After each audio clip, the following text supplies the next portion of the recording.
Greetings, everybody, and welcome to Midnight's Edge After Dark. We're live. It's a little past 7, so we're late. We're still waiting on Jesse, and I think Culture is supposed to be here as well. But we do have some of the regulars, and we have a guest with us tonight, Mr. 32 Flavors of Nick Weiser. How you doing, sir? I am doing great, man. How are you, sir? Nice to be back on here. I missed you guys. I missed you too. Well, tonight we're going to help promote your upcoming special Toxic Tuesday, because I'm going to join you for hopefully the next 3 weeks talking about Die Hard. It's gonna And be glorious. speaking of Jesse, here he is. How you doing, buddy? I'm having a lovely day. How are you? How you doing? Great. Welcome. So we were just talking to Nick about the Die Hard. Oh, nothing wrong with that. Nothing wrong with About that. the Die Hard streams, anyway, I should say. Oh yeah, we're gonna do Vengeance later. That is such a good movie. Yeah, he was just about to plug it. So quickly, Nick, plug the stream later on. Yes, so I do a thing on Tuesday nights called Toxic Tuesday, and tonight is our 24th episode. And for this month, we're doing Die Hard December. So instead of doing 1, 2, and 3, we're going in reverse order with Die Hard 3, aka with a Vengeance Night, 2 the next week, and on the week of Christmas, Die Hard 1. So with these, we always talk about like a toxic male action movies, and we add the panel usually hosted by a bunch of toxic males. And Jesse and Tom have been pretty frequently on there because they're very toxic. And Script, when he wants to be toxic with us, you know, it's always invited to have that toxicity. So yeah, we get that 70s rock fan, Mad Mardigan, Mark D with a C, and Keto Simple as well. They are also consistent with me, and we love getting toxic for 2 to 2.5 hours, and it's just a glorious time. It's usually right after meet, so you guys can hop on from here to over there right there. So how convenient. Yeah. So yeah, we'll share the link out later. But in the meantime, we also have with us the one, the only Mike, the Mexican Iron Man. Is that my cue? That was your cue. Oh, higher.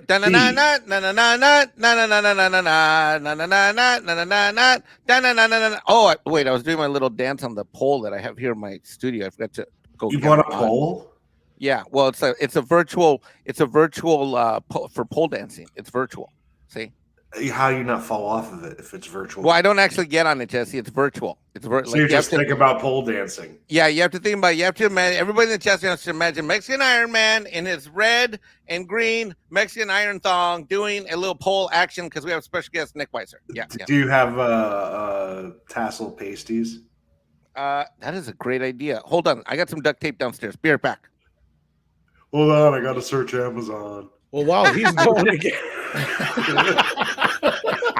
while he's going to get some tape, last but definitely not least, we also have Culture joining us eventually here. He will be here. But besides Culture Casino, we also have, last but not least, the man who has the prescription for all your entertainment needs. The one, the only, the original Script Doctor. How you doing, sir? Oh, I'm doing great. Staying warm in this -3 degree weather. Oh, yeah, did it do the same thing to you guys up there? Because like last night, we were getting like 30, 40 degree weather for the last couple of weeks, and then all of a sudden, boom, it just dropped last night, and it's been like cold.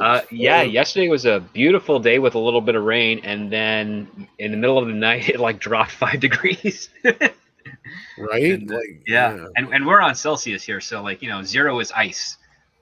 Yeah, it was damn near 0 here. Let's put it that way. For as far as it was basically 7 degrees Fahrenheit. So, yeah. Yeah, that's well really below cool. freezing. Yeah, so like probably minus whatever Celsius. Probably like -20, I think. Yeah, something like that. So yes, indeed, as you saw in the intro there, we had a little bit of vindication with Star Trek. That was kind of funny. This came across my desk, even though it's like a week old. It's a week old, and they're 5 years late to the story too. How much? I have a question because I was a fan when you guys first started this, and I wasn't on the show. I wasn't on the channel. I didn't know you and Andre yet at all. The Script, Jesse. This is way. How much flack did you and Andre take on this issue? You guys took so much crap. Man. Years worth, right? Dude, like it went on forever, and I'm sitting there like, and I don't know you guys yet. I sure as I wasn't a producer, wasn't a backstage guy, wasn't even a guest, nothing. And I'm just sitting there as a fan, like, God, these guys are getting pummeled. But as an analytical guy, I'm like, these guys seem like they're doing their research from what they're able to garner, and And I'm just like, I feel like these guys are right. And I saw this, and I'm just like, oh my god, And this is this is fan sided or whatever, so they're not like a troll news site or anything like that I know of. I mean, they're very pro. That's they're the very beauty. pro It Star shows Trek. how So yeah, in front of the whole trend you were. Tom, how much crap did you guys take on all the channels? tons. Well, this is the thing. They pretty much are finally admitting it, but I think they think that it's been long enough that everybody forgot that we were reporting it and everybody was trying to argue with us. Because if y'all remember, the whole 25% thing it goes back to the JJ thing. Part of it was with the New Deal is he kind of had to somewhat change everything so it wasn't exactly the same. The number we kept hearing was 25%, and he could use things from the classic series, but overall the aesthetic had to be a little different.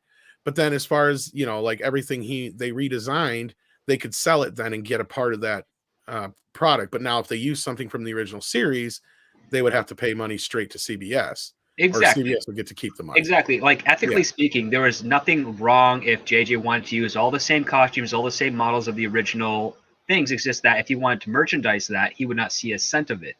But if he changed it up to 25% different, or at least a minimum of 25%, he could then get his own piece of that pie. That's essentially what it is once you get through all the legalese.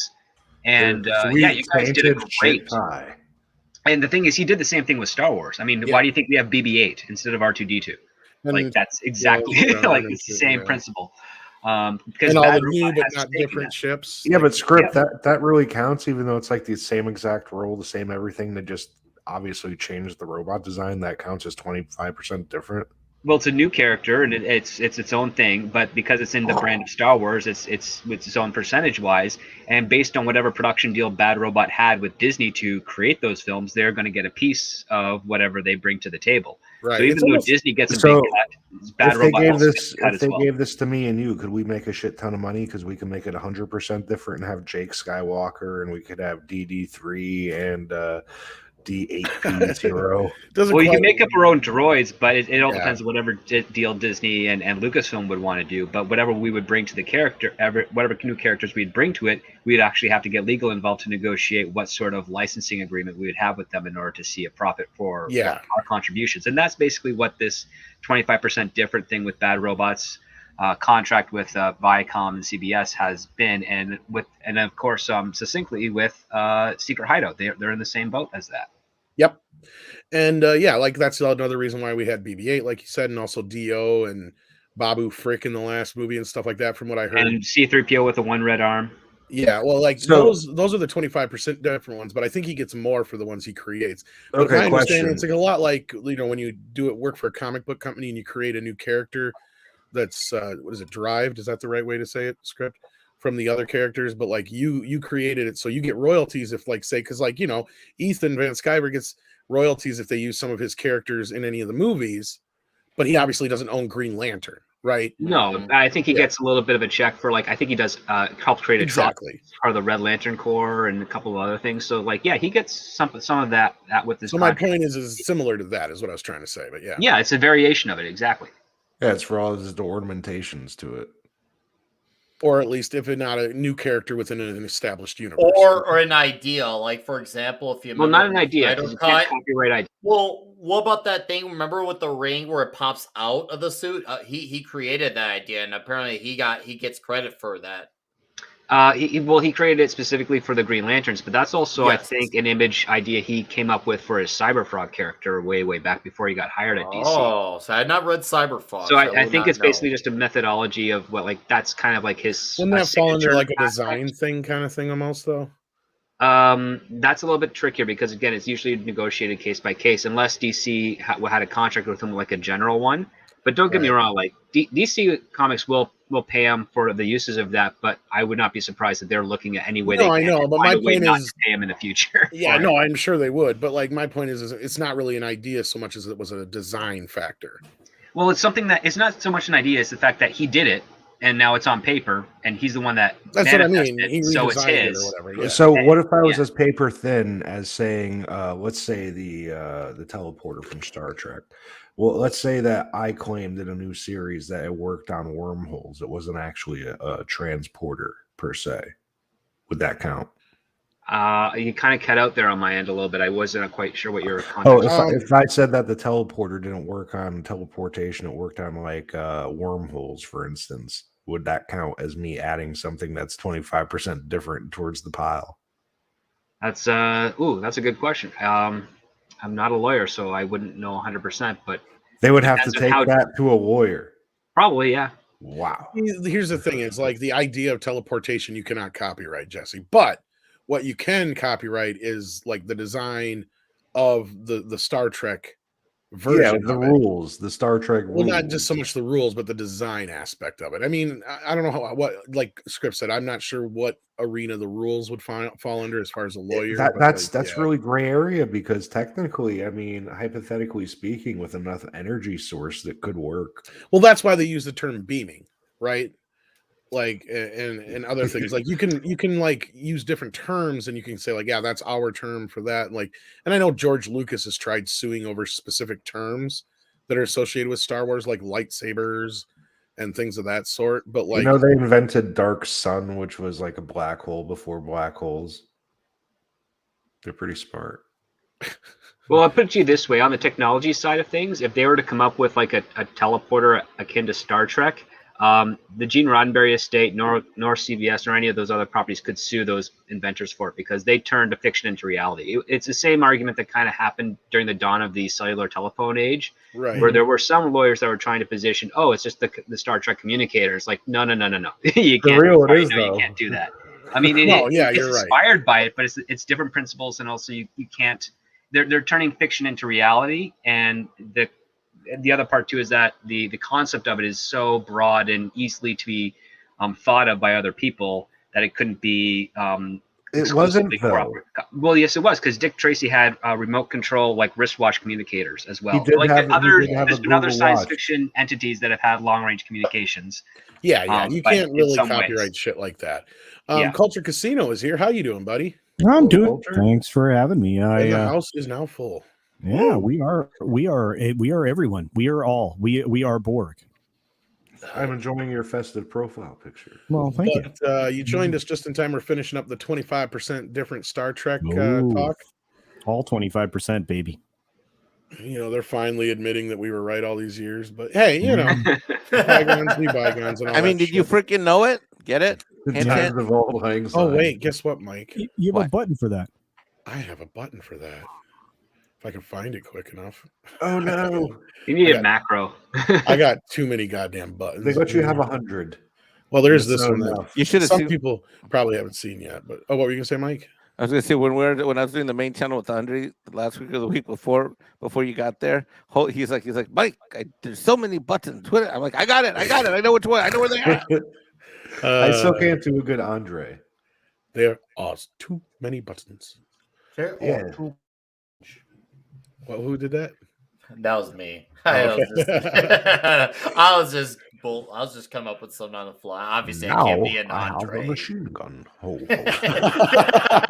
didn't say that once. Troy Pacelli, who says, showing my support to my brother in arms in the smack posting Twitter battles. It's better than snowball fights. Kapla, Tom. Yes, indeed. Kapla. Fucking up some keyboard warriors thinking they know that all. But yeah, okay. So we got a button for that. And I know everybody didn't get to see this, so we'll show this again.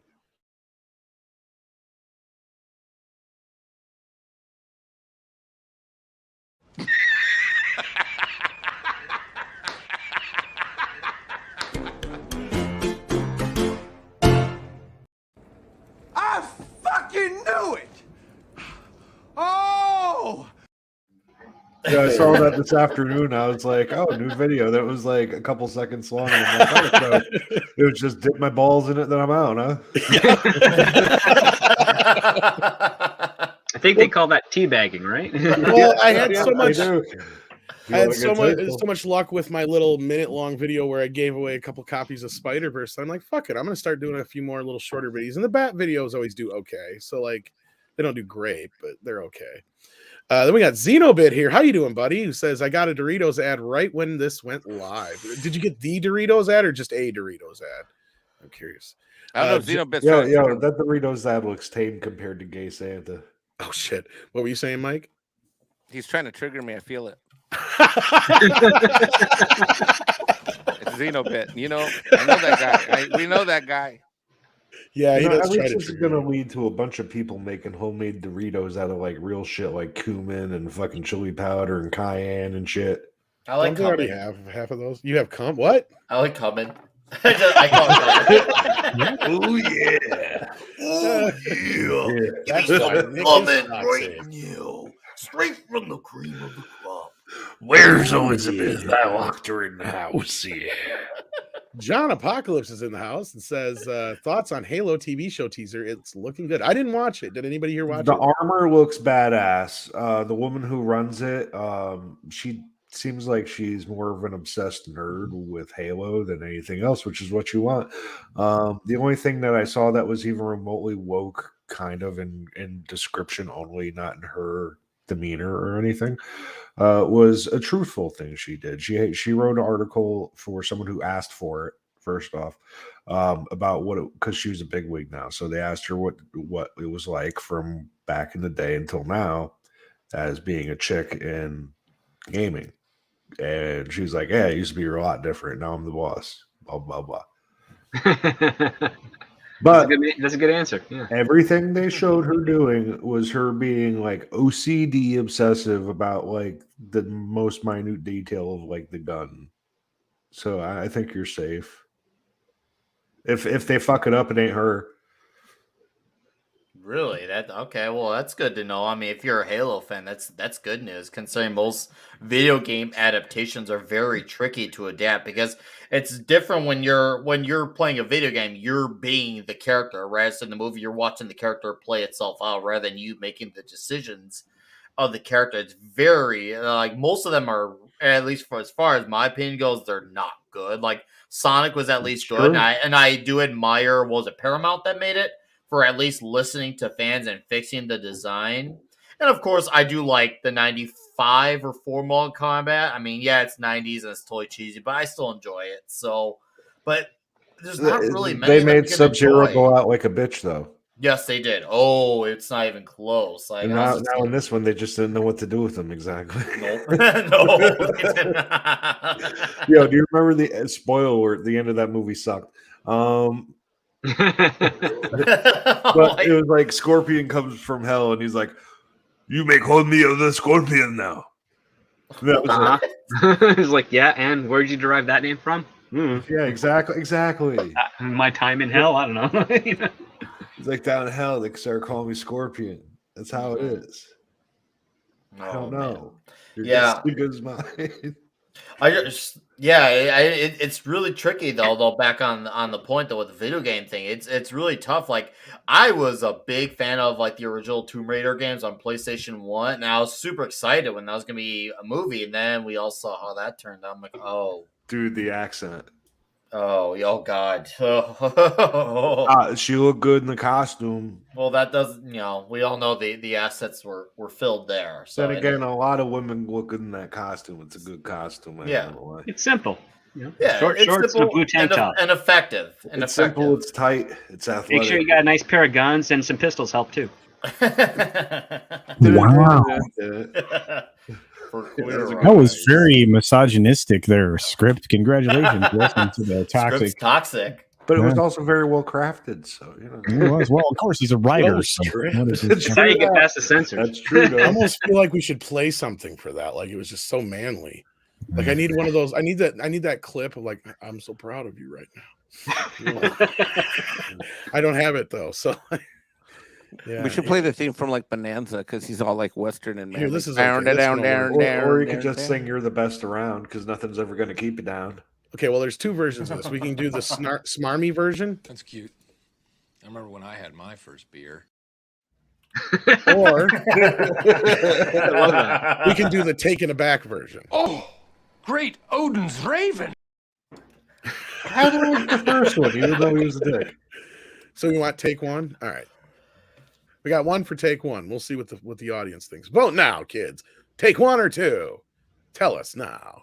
All right. We got Steven in the chat. He says, hail, Tom, Script, Mike, Jesse, and Mods in chat. He said this before Culture was here, but I'm sure he would have included Culture for sure had he been here. when you sent it. I'm sure you would have. And yes, hello, Steven. We are glad to see you here. Xenobit says Die Hard is a Christmas film. What's the Kwanzaa? Kwanzaa is a fictional holiday. I can prove it. Just ask.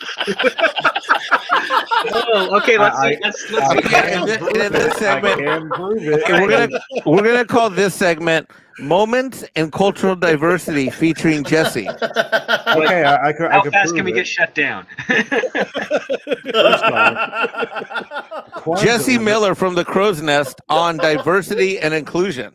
Kwanzaa was invented in the early 1960s by a so-called doctor in New York City.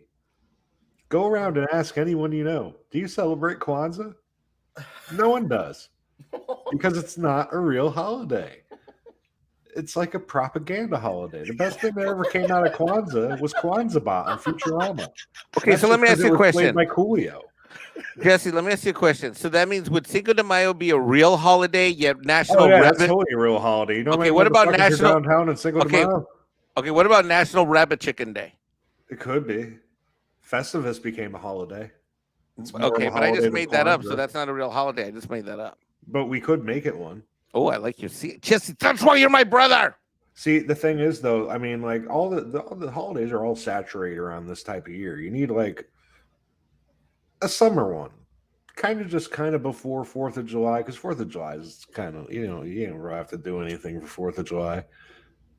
Buy some fireworks. You can have like a big deal holiday before. Eat a hot dog. Yes. Slip it on in there, yeah. Just like the hot dog in the bun. Hey! Watch that language. It's still there's still children. I got it past the censors. See, I'm learning. I hope you got your money's worth there, Xenobit.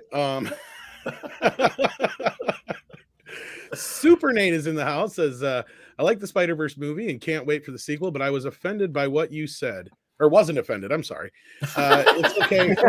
I'm so used to having people offended at me that Tom's a walking trigger. You missed the contraction there. Yeah, Tom offends me all the time. What are you talking about? I'm just offending myself by being alive, I guess. Yeah. According to some people, like I got somebody kill yourselves. I'm coming to your house. I'm going to kill your family. Tell them to come to my house. UPS can't find it. No, just give them your previous address to the current one, since that place was a pain in the butt. Hey, ask them if they could pick up your mail on the way. That'd be helpful.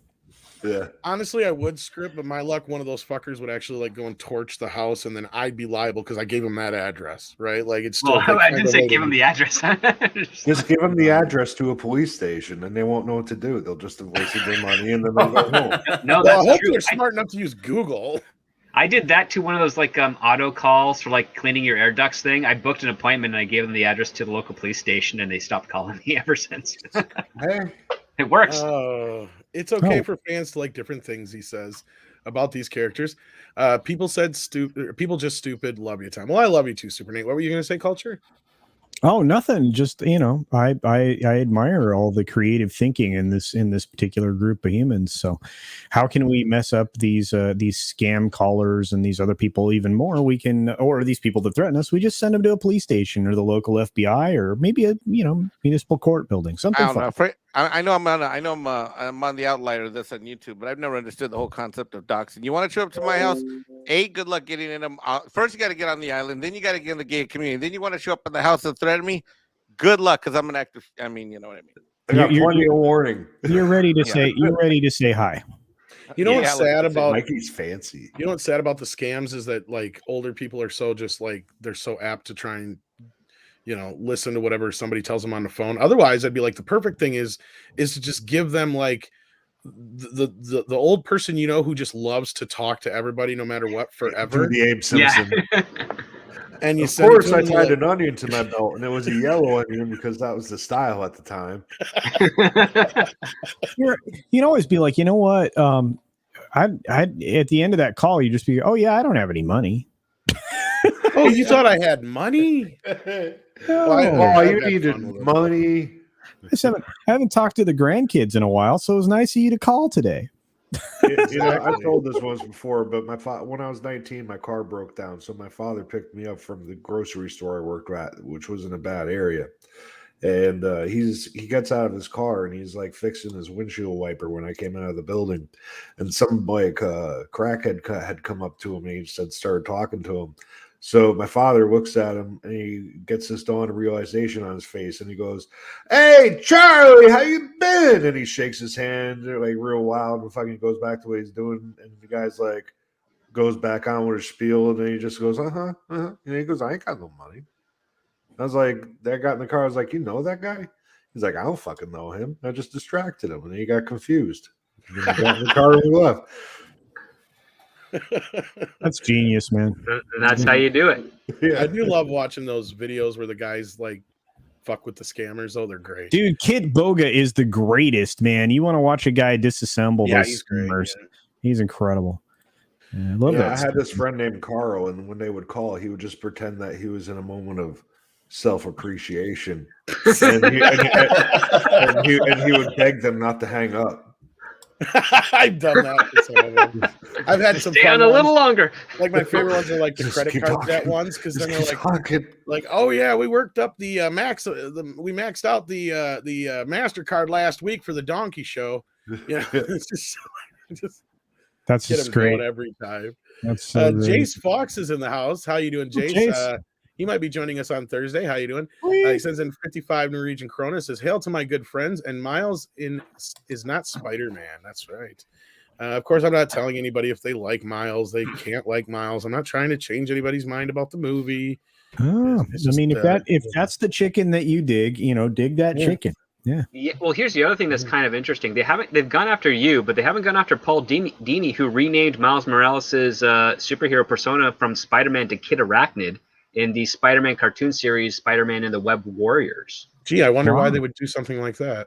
Yeah, I know, That makes right? more sense though to give him his own fucking identity. And here's the thing, it makes more sense if you're being logical and actually trying to be creative, Tom. But the problem is, if they do that, then you take the risk of making people care less about Miles. They want the Spider-Man name, they want the money and the fame and all the glitz that comes with the Spider-Man name, but with Miles Morales' name attached to it. So, and that's why they were calling me racist so much, is because I was pointing that out.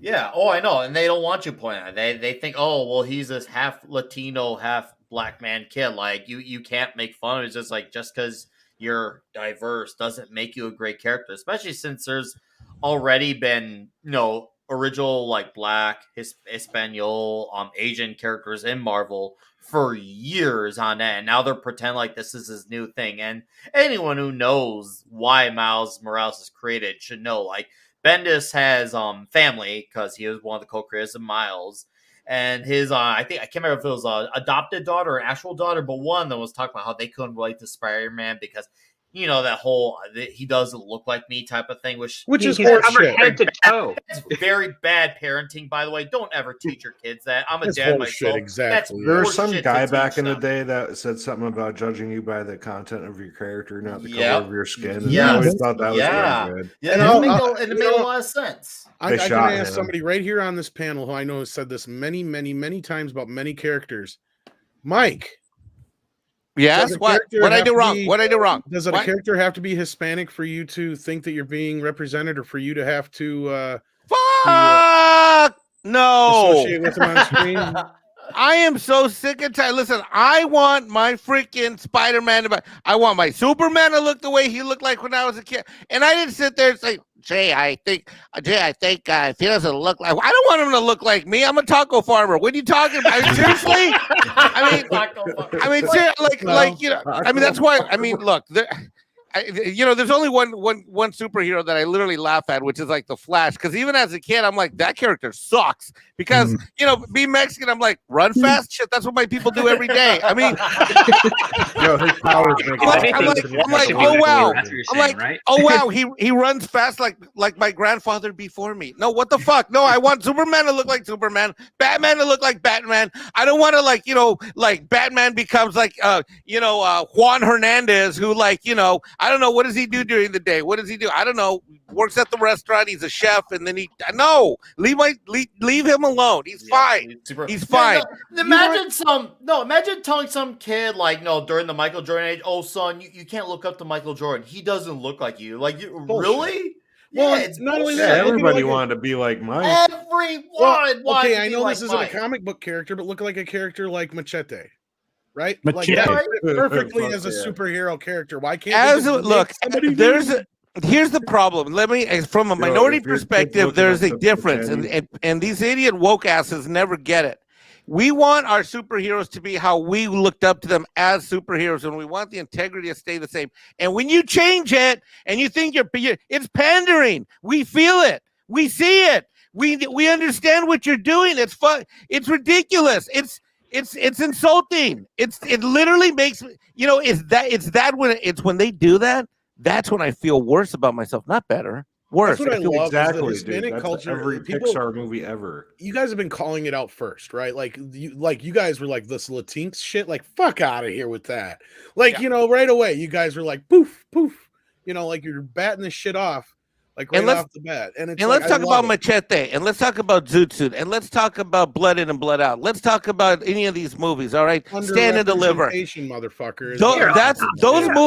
Those movies work because they have integrity about stories with integrity, characters that have integrity, and stories that are real. The director, by the way, of Blood In, Blood Out, not Hispanic, white guy who was in a neighborhood with a bunch of Mexicans, and he sees himself as being Chicano. It's a cultural thing. You know what I mean? It's like, gee, many crickets. See, when we see that, it's not like I look at Machete or one of these other movies, I'm like, oh my God, I want to be. It's like, okay, that's a story that's familiar to me. And that's the second thing that these freaking morons in Hollywood don't understand. And by the way, if they really gave us flying frack, and I'm going to quote Paulie on this from Latino Slant, if they give a real shit, they would tell our stories with integrity instead of this pandering ass horse shit. Yes, Mike, if they care so much about the Latino culture, why don't they give you a story to call your own to say, this is my first this, your first that? But I can they don't do want that to do right that now. to you. They They just can't want to come hand up you with the a sloppy first anything. seconds. And by the way, They wanna give you sloppy seconds 'cause they don't think it you're doesn't good have. enough to have Listen, something to call your if own. it's a Latino with integrity, great. But you know what? It's like Blood In, Blood Out. The director, that's a white guy. I think I'm still incensed and pissed off by hearing that one of my buddies, script doctor here, I don't know if we were on screen or backstage, tells me that he has a white guy who's incredibly talented, super smart, great guy, can't get a job because he's not the right color. What the fuck's the right color? Fuck. I'm sorry. I don't know, but I'll ranting. pitch you a superhero right now. I'll be a single father who's trying to raise his kids, whose superpowers he's really fast, and we'll call him Velocidad.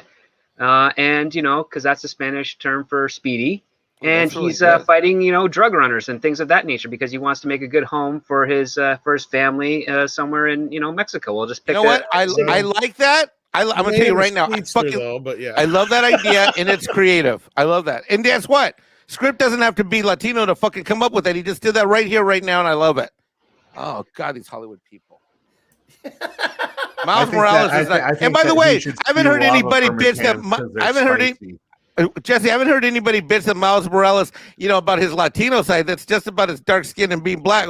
I mean, I'm just saying, if they want to really pander, they should just go all the way, No, I agree. They should go all the way. Show that you really believe in this idea, like you claim to so much. They're a half measure. They're a half measure at best. They can make turn around interesting if they want to, because the thing about Peter Parker is that he's a genius and his power set is completely OP. Right. Mm-hmm. So the only thing to take away from that, make him some dumb shit kid who don't really know as much as Peter Parker. Well, it's not only that. Peter Parker's flaw is his arrogance and his ability to learn from his own mistakes. That's the one thing. He's a book smart guy, but he's not a people smart or a street smart. Yes, he's not street smart. That's right. He's awkward. He's awkward. With certain people. He's easy to get in the sack with. He has no sexual integrity. He just bangs any chick that's interested in him. Very toxic. Come on, you can't hold that against a Spider-Man. It's hard out there for a Spider-Man. Well, here's your follow-up tweet to your quote-unquote controversial one. Just say Ben Reilly is not Spider-Man. Oh, yeah, he's not. Sorry, kid. Because, that's the clone, right? That's the one that was their attempt to replace Peter Parker for another rights issue thing during the Clone Saga back in the 90s. Yeah, if they wanted to make Peter or a Spider-Man like Latino, how come they didn't use Fluffy? Well, they have there's Spider-Man 2099. I think he's a Latino guy, right? He is, but again, 2099 is Latino, yes, and he actually does have his own personality. And that's more of a cyberpunk type of vibe going on. He was trying to do a whole spider genetics thing, And it's in its own timeline. It has its own lingo. So they like Miguel O'Hara, you can at least say he has his own personality, whereas Miles Morales is just a paint job I of still Peter think it's Parker. stupid. Personally, And that's fine. I'll be It's honest. fine. I think all that shit's stupid. I think Tim Drake is stupid. I think these characters are comic book fictional characters. They don't age, right? You're right. They Yeah. don't. I mean, yeah, Now- sometimes it's cool to tell a story of maybe like a little bit older character or whatever. I get that. But there's no reason to have 12 fucking Batman. There's no reason to have 12 fucking Spider-Man. There's no reason to have 12 fucking Supermen or girls. I you're hate right, this Tom. girl, that boy. I don't care. I know She-Hulk's a popular character, but I'm even still stretching on that one. Well, You I know, mean, when you read what they did with She-Hulk, they actually made her valuable. Like at the beginning, it was just to do a right secure, to secure Oh the yeah, rights. that was only But just like to have a tokenized John Byrne really Hulk at made the her time. something awesome, and then she kind of, unfortunately, she did not really carry on too much after and that. I understand people. I'm not trying to make anybody not fans of these things, but I personally, I can't think of one outside of the only exceptions I can think of would be like the Human Torch and the Flash, but that's just because the original versions were so far gone at the time they came out, and those were like the versions that were around. Green Lantern too was reinvented. Yeah, Green again. Lantern. But see, I'm not even that attached to the Green Lantern shit all that much either. Like, I don't really care. Like, and I get that. That's a core. It's a whole different thing. And I know there was an original version of that. And I know there's certain other original versions of characters. And honestly, I like the original version of the Green Lantern because he could kick his ass Alan with a Scott. pencil. Yeah, Alan Scott. I'm just Well, saying, Just a baseball bat would take him out. Yeah, you 2099 can't do wood and you has. can't do yellow, so you just stab him with a number 2 pencil a bunch of times. Tom, I have a complaint about one of our wrenches in the chat. Sander is trying to trigger me. He's typing Spider-Man X, Thor X, Doctor Strange X. Antex. If you really want to get Doctor under his Strange skin, X. Thor type X. in Mikey's X.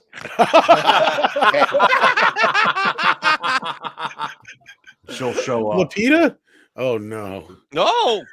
No, No. she came back. I haven't seen her INS in a didn't get her. while. I thought INS got her. Don't bring her up. She might come back. Jason X, though, that's almost weird.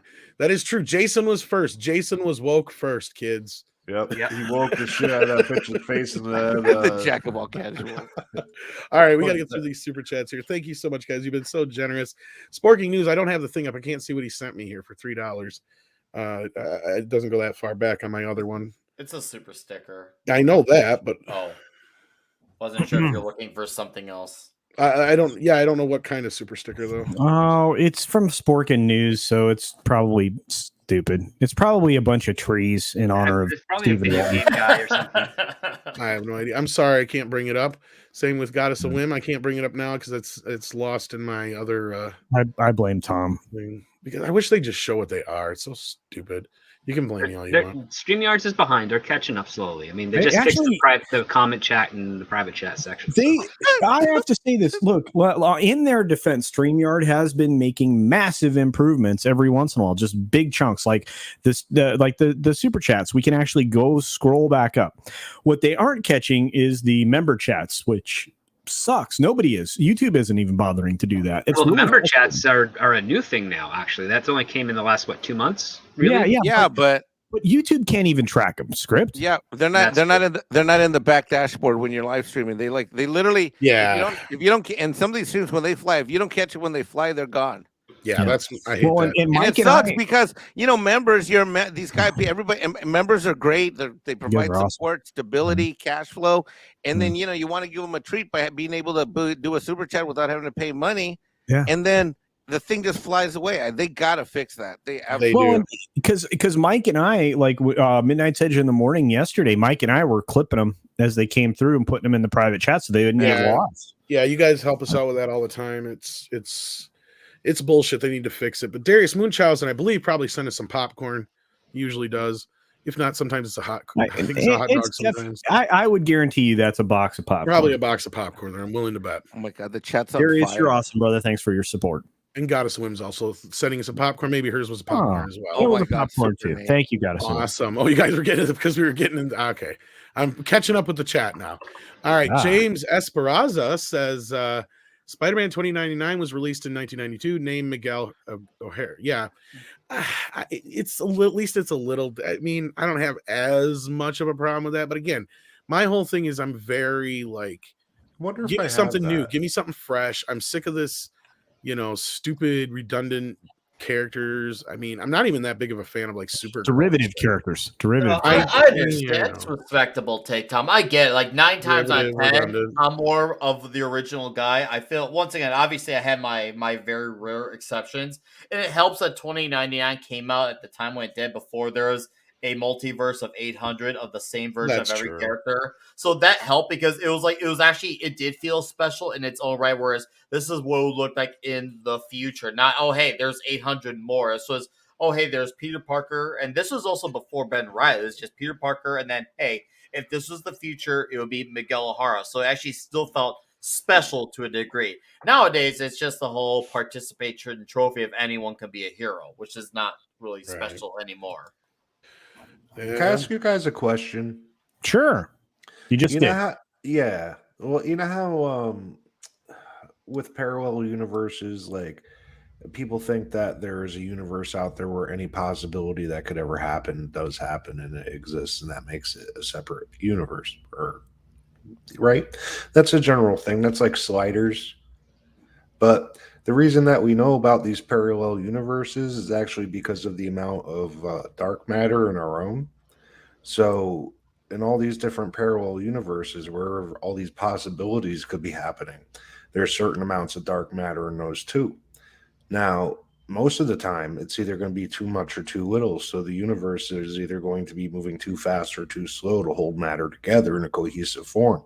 So let's say that all these parallel universes where all these possibilities do exist, except that they were never allowed to be because they were ripped apart. Right? So let's say now there's only a handful of possible existences. Okay. So you can't just be like, oh, well, here's a parallel universe where there's a spider pig, and here's one where this, and here's one where that. Well, it makes sense. No, it fucking doesn't. I'm sorry. So what do you guys think about that? Does that bother you? Pig. I like Spider Pig. Spider Pig. He's entertaining. Obviously, he's not like a fleshed out character, but he's fun to have a laugh at. He's funny for the kids. Obviously, he's entertaining. Does whatever a Spider Pig does. Oh, Spider Pig does whatever a Spider Pig does. I thought it was Spider Ham. Well, that is Ham. I had to reference the Peter Simpsons. Porker. Yeah, Peter Porker. No. It's this. That's from a Simpsons episode. So no, Spider Pig's from the Simpsons episode or movie. I just want to say that, Jesse, I don't know about this parallel universe physics discussion, but I definitely think you need a drink and some in your pipe. Yeah, but it's like, it's these little details. It's like, I can't suspend my disbelief knowing Jesse, this. you want a gummy, dude? No, I'm smoking right now. That's perfectly taken care of. That's Smoke harder. why this is bothering me so much. Can you smoke harder and faster? Yeah. No, because then I'll just go read a book and then I'll have more problems. Oh Lordy. Nah, I miss when stories were definitely far more special. Like, I've been really reading the original stories of Adam Warlock from Jim Starlin.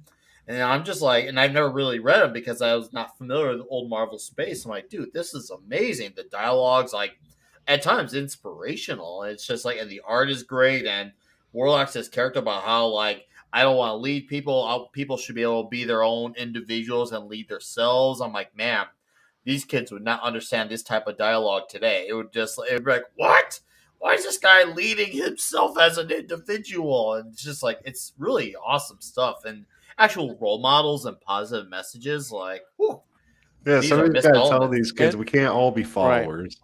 Right. And Xenobit says real Latin heroes like Zorro and Speedy Gonzalez. Oh yeah, Zorro's a great hero. And Zorro's also public domain, so I might write some Zorro stories one day. Oh, I would love for you. I would love for you too. That would be awesome. We're on Dash Attack now, Tom. That's it. Make a Zorro story now. Now that since he is public domain, you got Zorro, Razorfist as the Shadow. It works out perfectly. We got the right guys on the right characters.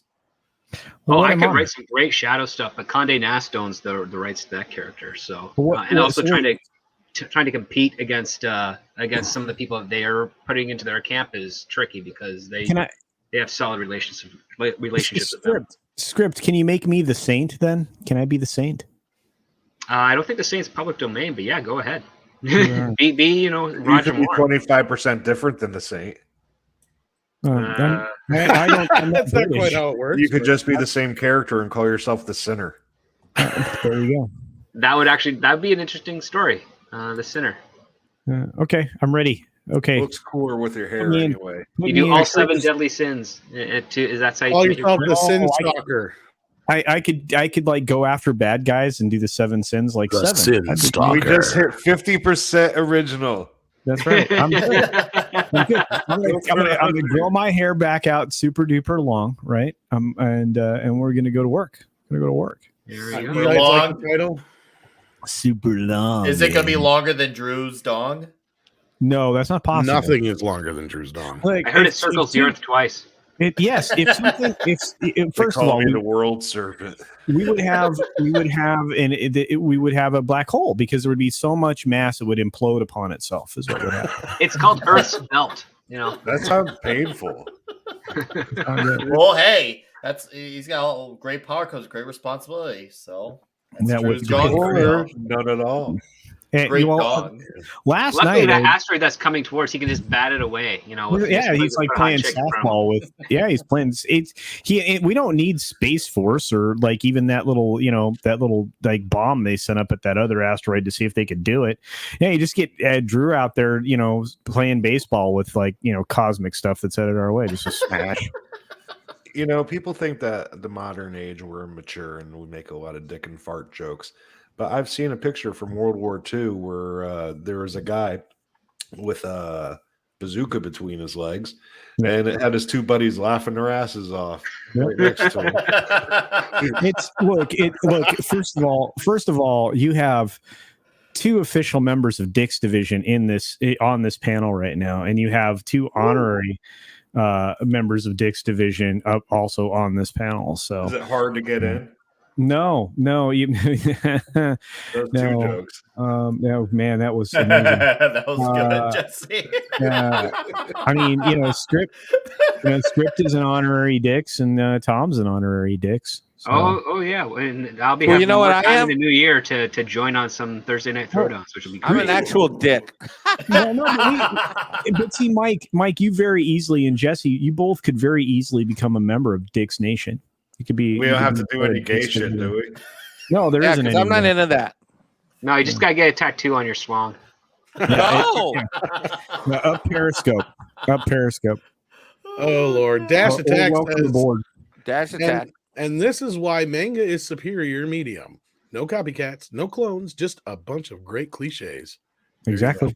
Dash Attack, you are 1000%. Oh, by the way, for those of you who are interested, yes, I watched the Reacher trailer. Yes, it looks awesome.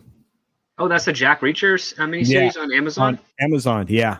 Good. It looks great. Came out 5-6 days ago. I hadn't had a chance to see it. My chat is like trying to get me to see it. So I ended today's stream with Tom.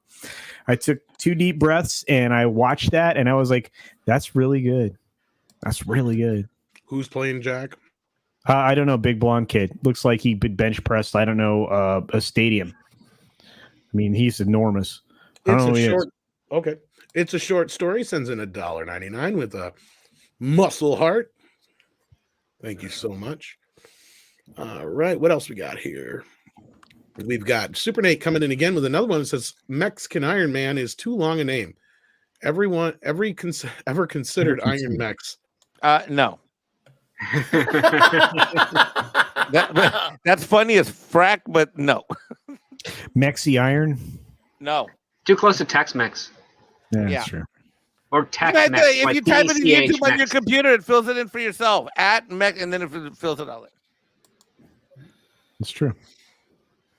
Okay, who we got next? We got Snowed Up. Xenobit again.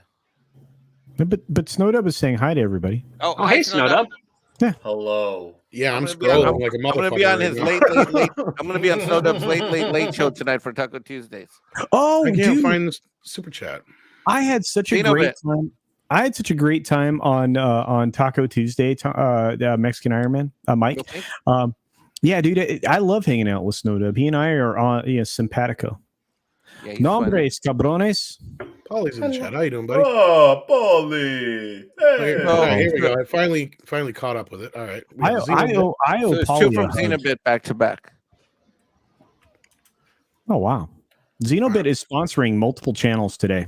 Sponsored by Xenobit. That's right. And you need to get bit. Get Xenobit. No one mentioned Weapon X, X-Force, or Malcolm X. Well, this is true. Yeah, Malcolm X did. Well, can we talk about A-Force? No, nobody wants to talk about A-Force. I can't moving wait on. to not see that. Malcolm X. Totally, I'm the waiting in middle. line now not to see it. Malcolm X in the middle. Wow. Wow. Xenobit Holy shit. cutting fire tonight. Okay. Oh shit! That That's reminds the me. sequel book. Yeah. I got to get some. They May Be Giants. They did the theme song for that, didn't they? Malcolm in the Middle? I think so, wasn't it? Who did? No, the they theme did The song? Big Bang Theory.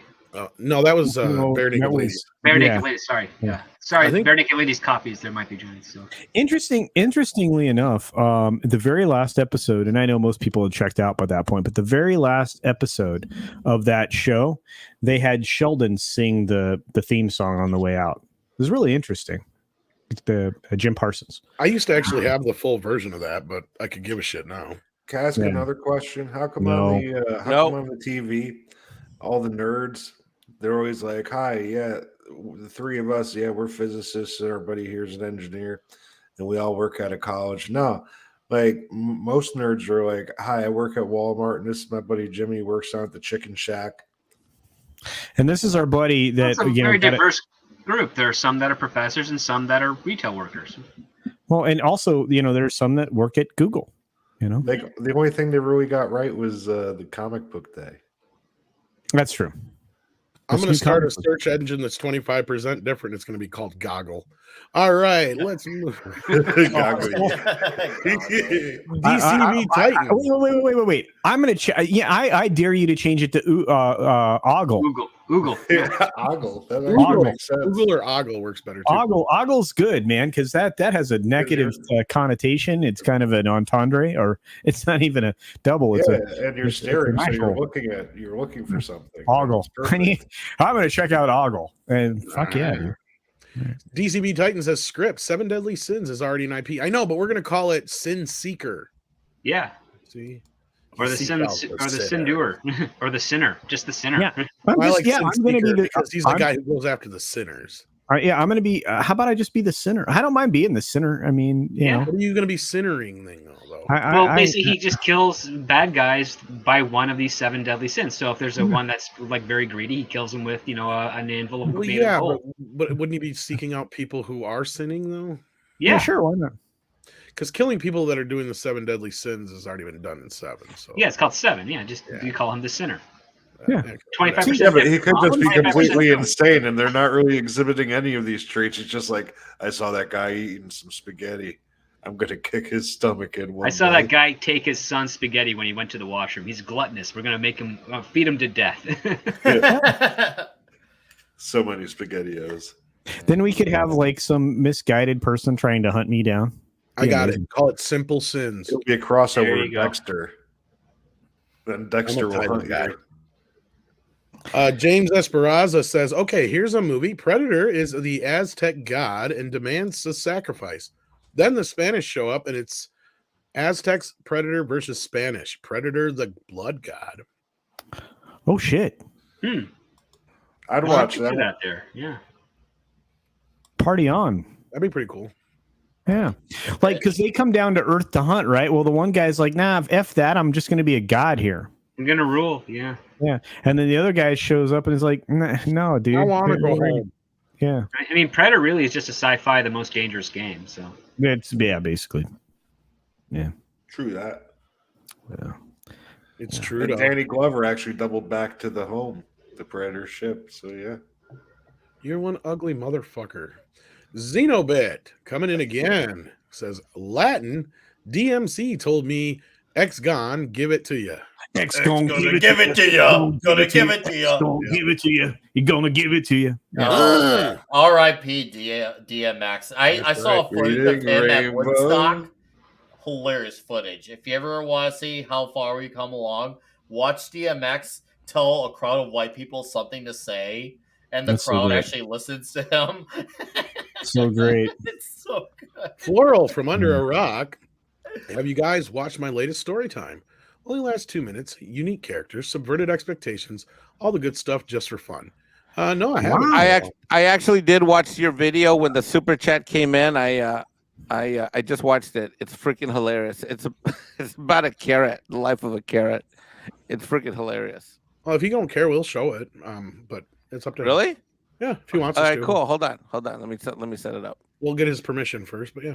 Yeah, just at You one of can't us. get a strike if they say okay. You know what? Floral from under a rock, based on Mike's recommendation, I just subscribed. So did I. I wasn't. I don't know why. I thought it was subscribed before, but I guess it wasn't. All right, This hold is on. Here awesome. it comes. Share. Share Excellent. screen. Share. That's that is going to be in my head the rest of the night because I'm going to hear DMX the rest of my night. Good. Knock, knock. Okay, you ready? Open up the door. It's real with the nonstop. 5, pop, 4, of 3. stainless steel. Okay, here we go. 5, 4, 3. Let me like it. 3, 2, 1. Make it big. All right, so we're gonna do a story time with Steve. Worthington Carrot. There we go. All right. Worthington was a dignified carrot. He came from a long line of carrots. Worthington is somewhere over there at the end. He was often described as a pointed individual. He and his family dealt with a lot of poop in their lives. But they would absorb the good they could and leave the rest. He knew he wasn't perfect, but did try to stick to the straight and narrow. But he wasn't messed up like Sherman and Frank. They were weird. One day, Worthington heard the familiar rumble, the one of that the tractor would stink up their lives. But this time was different. Worthington heard the scream of his family and friends being ripped ruthlessly from the ground. Worthington felt panicked. And then, as the tractor neared him, it turned. And it took Sherman and Frank, which he was happy about. The tractor came by a few more times and it seemed forgotten about him. Then darkness came. Then day came. Worthington was all alone and forgotten about forever. The end. Well, Well, that was depressing. That is, yeah, the end of that is it. dark and an excellent use of Paint, Microsoft Paint. That was an excellent use of Microsoft Paint. And a good story too. I like it. I loved the story, but it got really dark at the end, and but I laughed a lot, and I'm gonna stay. That was good stuff. Yeah, I like it. And no, he's not Carrot X.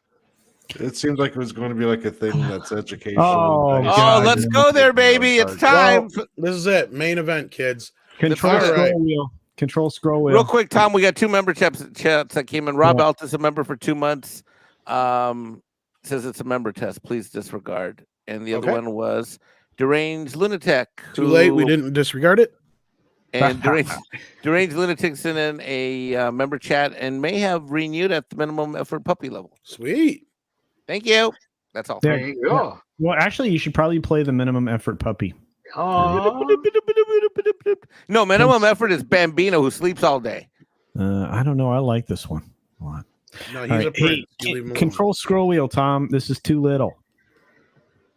Who cares? Yeah. We're not going to read it. We already know the story. you have a massive monitor and such small text on it. If they don't take the Well, time to write it, I'm not going to read it. That reminds me of the idiot one in the Twitter thing. I'm not reading that. If you ever wrote anything that was like more than 3 words, it's like, you're such a dick. What are you doing on here fucking trolling people if you're not even going to read shit? That's too many words. Too many words. Not going to read it. All right. So the big news that came out the last few days, we already talked about this in Midnight's Edge in the morning, but sadly, Script wasn't able to join us.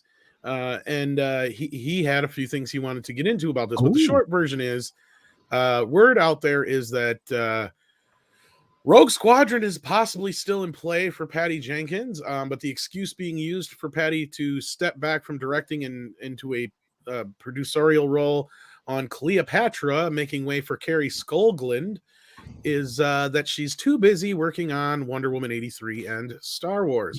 Whose picture is that? That's Jodie Foster. No, that's Kari Scotland. That's a one. All right. I'm like, that doesn't. I thought look that like was the Jodie. fucking terrorist from Die Hard. Oh god. Well, with a vengeance? That's all he got a haircut. Yeah, the ballet guy. Somebody had fun. Wow. No, she's Diamonds. actually a really good TV director. Was she? All right, Yeah, so yeah, she is. let Script have the table here for a few minutes. He's got a few things to say about this. Go ahead, Culture, I guess. No. I just want to ask Script a question. Sure. So she's a good director for TV. For TV. Okay. What is an example of her work that is not Winter Soldier? That is not Winter Soldier. Yeah, Falcon let me and Winter pull that up Soldier. really quick. No, I was just curious because I mean, I did not get crazy excited about Falcon and Winter Soldier. And No. didn't- I mean, no. Well, hold on. Let's Casino. Let Script do an overview. He's got a little overview. Oh, Well, she Yeah, I'm did. so sorry. She did Condor. She did The Handmaid's Tale, The Rook. Handmaid's Tale. Okay. She directed the 2017's The Punisher. One episode of that series. Okay. Before we All get right. into that, the though, let's TV go show. into I'm sorry. I didn't mean to derail. I didn't mean to No, derail. that's I okay. just needed to know. No, we're gonna There's get kind to of that. context for her, right? Yeah. Backstory is never bad culture. Yeah. Well, that's forward story, but let's get a Patty Jenkins part. Let's go into who she is and what this is about and why this is important. Well, Patty Jenkins seems to be one of the few in town who kind of proves that you can't always fail upwards, because you have to have good established working relationships in order for that to be a reality. And Patty and her team has kind of ruffled a lot of feathers, starting initially with Thor: The Dark World, leaving that project. But she got a beautiful handout with Wonder Woman. However, she did, if any people remember at the time, she did voice some apprehensions and things of conflict because she did not get to cast her lead to play Wonder Woman. That was done by Zack Snyder because of Batman v Superman. So she was really upset about that. But she managed to make it work with Gal Gadot. And because of that pairing with a very decent screenwriter by the name of Alan Heinberg, they were able to make Wonder Woman, which did quite well and was received rather well back in 2017, even though there was a number of people at Warner Brothers at the time that voiced concerns for the third act before it was reshot, and then they were ejected from that studio because of it, even though they were absolutely right. However, at that time, Patty was trying to get screenwriting and story credit for the first Wonder Woman film, and the WGA denied it. And as a result, Alan Heinberg was not brought back for Wonder Woman 84. In fact, they handed that job off to Hollywood's current most popular do whatever you're told screenwriter, Dave Callahan, who, if you are new to the channel, is someone who I've been talking about for a while, who he wrote Zombieland and Double Tap, which no one saw. He wrote Wonder Woman 1984. He wrote Mortal Kombat, and he also wrote Shang-Chi and the Legend of the Ten Rings. He is also the writer of Spider-Man Across the Spider-Verse, which we just saw the trailer for as well. So I want you guys to understand this context. This is an assignment writer. I have read many of his screenplays. I don't think he's very good, but he is well connected and he has some pretty decent representation. And again, he is the one that is primarily the reason for Wonder Woman 84 and Shang-Chi. Now, I know there are some people out in the YouTube and social media spheres that are trying to say Patty Jenkins wrote Wonder Woman 84 with Jeff Johns. No, she didn't. She has a story by credit, which means that she sat Dave Callahan down and said, I want to do a story that takes place in 1984 with Wonder Woman. She may have had other finer details, but that is as much as she ever did. So anyone who says that she wrote Wonder Woman 84 is using hyperbole and conjecture. She gave an order to a screenwriter, and the screenwriter did what he was told to do. And that is the same relationship that I'm hearing with regards to Rogue Squadron. which is another assignment writer by the name of Matthew Robinson, and he's the guy who did Monster Trucks for Paramount. He did Jerked. He did Dora and the Lost City of Gold. He actually rewrote, and I don't think he did a better job for it, Love and Monsters, because the original Love and Monsters was written by Brian Duffield, which I thought was way better. His version of it was way better than what we got in the theaters. And yes, the scuttlebutt is that when she turned in Rogue Squadron with Matthew Robinson, not so much the top at Lucasfilm, but the people that usually the story group and other executives said that the script was not very good, and they wanted it changed. And that's what kind of sparked all this kind of ripple effect further along with Patty Jenkins, because the first red flag, of course, was the underperformance of good old Wonder Woman 84, which is kind of like a consensus at this point on its 1 year anniversary. And now things are kind of changing. We have Gal Gadot's Cleopatra film, which is the one that she's been kind of partnering with, I think, Atlantic Studios, is it? Or Atlas Entertainment. So she's been partnering with that. And what ends up happening is when Lucasfilm had their issues with the script, Patty Jenkins made her own assertions through the trades, and as a result, there was rumor that she was ejected or asked not to come back for Star Wars Rogue Squadron, which has yet to be confirmed, or anything from Disney and Lucasfilm has been made as a statement yet officially, because we're getting, as what was mentioned on the morning show yesterday, Baloney had his own sources, and then we have from the trades, I think it was the Hollywood Reporter, it was something else, and then now we have Deadline saying that Patty is out of Cleopatra, and a fairly decent and popular and good TV director, Kari Skogland, is in. And that's also a very interesting time, because, again, in the world of television, the directors are really just kind of a placeholder for the showrunner or the writer of that particular episode. They're just there to do the basics, to keep the machine running. And if that's going to be the case here with Kari Skogland directing Cleopatra, it means that probably Gal Gadot and other producers within her sphere are going to be calling the shots, and Kari is just going to be facilitating those orders in the same way that the assignment writers of Dave Callahan and Matthew Robinson were facilitating Patty Jenkins, wanting her story by credits and trying to get more into the writing sphere of things, which we have already seen with Wonder Woman 84 is not a very not a very good sign. And then on top of that, I thought that movie was improv. What, Wonder Woman 84? Yeah. It feels like it at some point. It looks like it. But again, you can find I mean, if you're familiar with some of the pattern recognition of storytelling, you can see a lot of the same flaws in Wonder Woman 84 and Mortal Kombat 2021, like, magical Deus Ex Machina solutions, things that don't quite add up, no connective tissue with character motivation and action and goals. So there's a bunch of issues with that. And so now that she has been kind of moved, and the PR line is that Patty Jenkins is going to be working more on Rogue One and Wonder Woman 3, it seems kind of strange. It seems kind of strange that of this behavior, because we already have the delay for Rogue Squadron, which the pattern with Disney is that any of the movies that are delayed don't end up happening ever. Because even when what was it, Solo wasn't delayed technically. They didn't make any announcement that was being delayed. They just made an announcement that Ron Howard's coming in to finish the movie, and that was about it. It's coming out in the May of the following year, right after The Last Jedi, because I don't recall that having a Christmas of the following year release date. Tom, do you remember the original release date for Solo, if there was one? I thought it was after Last Jedi, and it did. No, I think that's the only one that actually hit its actual release date outside of Rogue One, I think, because they rushed it to get it out in time. Did it even get delayed? I don't think it did, because I mean the pattern that we were getting from Disney with under Iger was in Christmas you'd have, like, say, The Force Awakens. Then the only reason The Force Awakens came out at Christmas is because that did get delayed. That was supposed to be out in the summer. That got delayed, hence pushing back all three of the trilogy, basically. Yeah. Yeah, because that was supposed to be summer of 2015. Yeah, it just came out a few months later. They put it out at Christmas instead of summer. That's all. And then that's when they changed it all to be like, we're going to make Christmas the Star Wars month.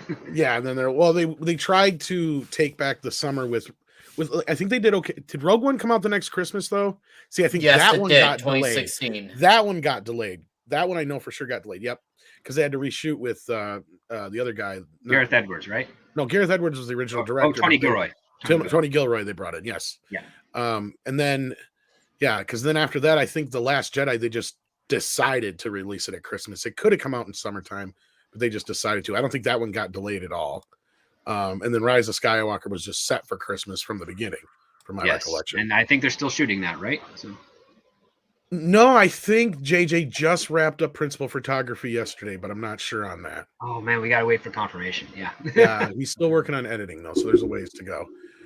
Yeah. So this and the other part too is like again, this would be the fitting the pattern where the Star Wars films that are being announced and then are later being delayed before development has actually kicked in haven't really happened. So we had the Dan and Dave from Game of Thrones were supposed to get a trilogy. Well, I guess Stephanie says that Rogue did come out in summer of 2016. Really? Rogue One? I swear I thought that was December 2016. I remember seeing it when in my area they were selling a winter beer called the Death's Tar, which was I'm pretty sure. I think she may be mistaking that for Solo, which was May 28th. Yeah, Solo was May, and Solo I'm looking at May.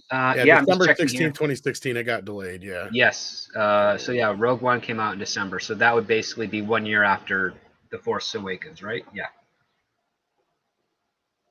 Yep. The only one that managed to come out in the summertime was Solo, and that's why they use the reason that summer isn't time for Star Wars anymore. No, Yeah. that came out way too soon, especially after the damage of The Last Jedi. Both of those things. Star Wars is not something you can just put out frequently, and it shows. It's something that's made to be a special, like, monumental moment in the theaters, not just we see this now all the time now in theaters. They ruined that specialness with it. There was 3 or 4 different parts of movies laying around, and they got Ron Howard, and they're like, "Here's some glue, and just glue this shit together until it looks like a Death Star." Even though that idea of that movie is not really necessary, I am kind of curious what the original directorial cut would have been of that, like, just out of curiosity. Phil Lord and Chris Miller, because I'm sure it'd been better than the jumbled mess that we got out of Solo. Right. Well, they really screwed up what could have been a fun Kessel Run because they took it literally as opposed to having fun with it. Yeah, I thought it was like some kind of race or something like that. I just figured it would be, Han Solo, because again, and this might be controversial to some people here, but Han Solo is a good pilot. He's like one of the best in the galaxy, but he's not a great smuggler. I mean, the whole first time we meet him, he owes money to a gangster because he dropped the shipment. Like, that's not a good smuggler right there. And that's done deliberately to give you doubt that he's going to be able to help Obi-Wan and Luke get to Alderaan. That's the whole meaning of that. But in Solo, they kind of try and, rewrite that term. And it's just it just doesn't work out well. Like, well, when they brought up the Kessel Run before, I seen it in one of two ways. It was either like a speed race for ships, so like just kind of a bragging rights kind of thing. Like, yeah, this is the fastest ship in the galaxy this year, kind of like a regular race that you run. Yeah, sponsored by Kessel or something. Yeah. Yeah, or it's a famous, very long trek, like to like a smuggler's run, like you were talking about, but it just so happened that the Millennium Falcon did it in a shorter time than most ships do. I took it both two ways. The way it works is that the Kessel Run was basically like going around the horn back in the day, right? So now a parsec being a measurement of distance now doesn't make sense anymore, except if you thought about going around the horn instead of going around the horn. Now let's go straight through the horn. Now the horn in this case is a massive asteroid field that is incredibly fucking dangerous, and that's why people don't go in there. And that's why he's such a good goddamn pilot, because he free-handed that shit. Yeah, and then the example would be like the asteroid field in Empire Strikes Back. Like, that's his practice. Well, that was the whole thing with the 12 parsecs. Was parsecs isn't a measurement of speed; it's a measurement of distance. And a ship's computer calculates the distance and before you do the light speed run. And see, Right. like the other thing is like, okay, if you're going to do the Kessel run in this movie, why wasn't this basically Smokey and the Bandit in space? Because that would have been cool as fuck. That's why. That would have been. Everybody wanted a buddy comedy with him and fucking Chewie. That's all we needed. That's what I'm saying. Yeah, just Chewie and him, and then he's being chased Just let down. me smoke a joint by and watch my somebody. goddamn Star Wars movies. Can we- Alex Greedo. Field in the back. But let's go back to the fact that they picked the wrong actor. They had a guy that was essentially Han Solo, That's like a the guy first that was problem. actually Han Solo, and they picked this other dude. Yeah, that was the first problem. But Yeah, no, like you he could have just really had. doesn't look anything like him. If you play like Battlefront, the game, you go just click between the two skins, and You it's could have just just like had Greedo. In it's the role. amazing how little they look like each other. Yeah, you could have had Greedo. You could have had Greedo In like in the- pursuit of him chasing the him whole down. time. Yeah, Yeah. So Greedo would be like the sheriff. yeah, What basically. was what Jackie was the, Gleason. Greedo would be Jackie Gleason. Or- yeah, and you Oh, could yeah. have like Snaggletooth like trying to get him from Just another, think of all the little lines Man. you could have with the subtitles and shit. you know. Yeah. And you could have like an IG-88, you know, involved in all of that, you know, and Throw Boba Fett in a bar for no reason, like he's looking for somebody else. well, on the any job. or some other or just any other Mandalorian bounty hunters, right? I mean, Yeah, something. You know. Just So before we go anything. totally in the Star Wars universe, so Patty Jenkins is basically a Yeah, director who sucks as a writer, wants to be a writer, which she tries to be a writer, she subcontracts it out, then gets involved and usually screws shit up, and now she's off of Wonder Woman. Okay, yeah. so Well, now got she's off of Cleopatra. So she's off of probably- Cleopatra and she's on to Wonder Woman. She's probably going to be only getting Wonder Woman out of this. I'd be very surprised if she still manages to hold on to Rogue Squadron. And the other part too is that like one of the like the writer for Cleopatra, Lita Calagridis. I can't say her last name, but she's she's this really prolific writer. In fact, 2 years ago, she turned in her own Star Wars: The Old Republic script, which then got shelved, unfortunately. Yeah, also married to a former Disney executive, George Calagridis. Yes. Yeah. So is it fair to say She's worked that with, is like it fair to- Oliver Stone and some of the better directors of the 20th century? Yeah. and so but she's an older so is it fair to say she's tough to work with and she sucks? Patty that's Jenkins. Yeah. Patty, Well, she's very I'm good, asking. but she's tough to work with, and I think that because she's tough to work with, not many people want to work with her again after that first time. And because Not I good. think she's a little bit of a control freak, because really her only accolade outside of the first Wonder Woman film is Monster. Yeah, I And- got you, dude. Or at least She's they're on, really pretty good, much but carried she's a that movie. micromanager. So Good at her job, but a Man, micromanager. Patty Jenkins It gets drives passed her around a nuts. lot. It's just like, oh, we'll put you here, we'll put you there. Oh no, we don't want you. Oh no, you go over there. It's just like, man. they well, that's don't because know she what was to the do with her. flavor of the month. Everybody forgot that she disappeared for the better part of a decade or more. no, she was Yeah. doing Doing TV. she was just doing TV and shit. Yeah. Yeah. but she came. But here's the thing. I mean, if her follow up to the first Wonder Woman film was better, if 1984 was not so poorly done, and she would not have been the one that got yoked around her neck, I think maybe people would look at it slightly differently. I could be wrong. Again, I'm a little bit of devil's advocate there, but No, that's a very good question. I think if Wonder Woman 84 was a better script and performed a lot better, if she still had Matthew Robinson co-writing Rogue Squadron with her, I think they'd probably say, let's bring another writer on this for you to help you out, Patty, because we're not getting the same results as what you did with Wonder Woman 84. and I think she would have been like, you know what? Okay, cool. You're going to give me another shot. Let's do it. But in this case here, the rumor is that they read the script, it was terrible, and they said, and they didn't say anything about a previous film. They said, you got to rewrite this, you got to change that, you got to do this, this, this, and this. And I don't think they were I suspect that they were less agenda-driven notes and more of just like, this needs to make sense and this needs to sell toys. And then I think afterwards they would probably have started doing the agenda-driven stuff. Because again, it's still the Disney Lucasfilm story group that's driving the narrative for a lot of the Disney products right now, regardless of what Favreau and Filoni want to do. There's still that obstacle to overcome. So, and it doesn't matter when or if Miss Kennedy leaves, she still has a lot of her hooks still embedded in Disney. So lots of them, and look, it doesn't get better. I mean, Script, I know he has a slightly different opinion than I do, but the lady that they're bringing in to kind of,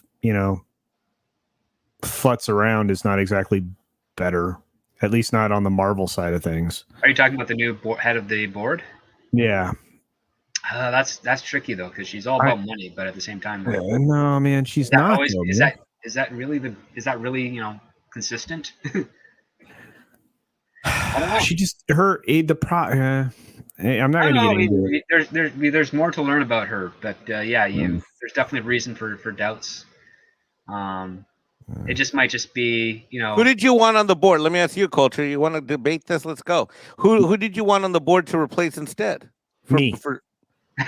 Okay, let's be realistic now.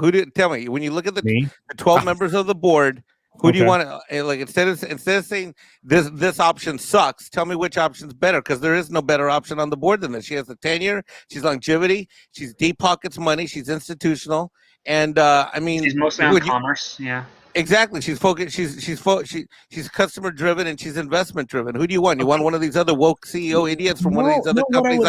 You want the one from Procter and Gamble as the CEO where they put out those ads on? I mean, those woke ass ads. No, Mike. You know who I want? I want somebody with creative depth, right? There's none of those. There's none of those on the board, and the chair of the board is going to be someone on the board. So who on the board do you want?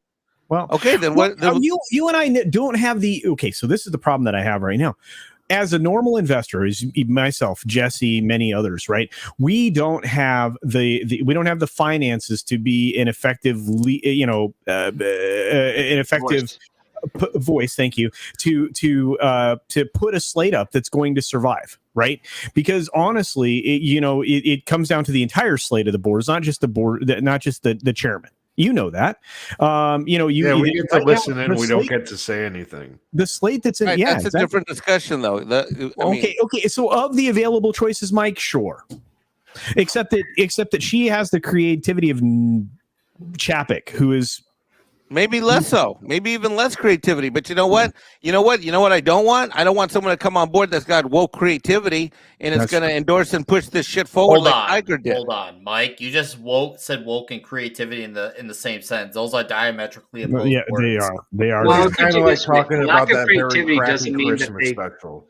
A business insider with a lack of creativity doesn't mean that they can't recognize a good thing when they see it, but at the same time, if that's what's going on, that's the case. Now, a person with zero creativity who has a woke agenda will only look for the things that fit that agenda. So, again, it's basically up in the air at this point. We have to see what happens when she gets into that position and what's the first.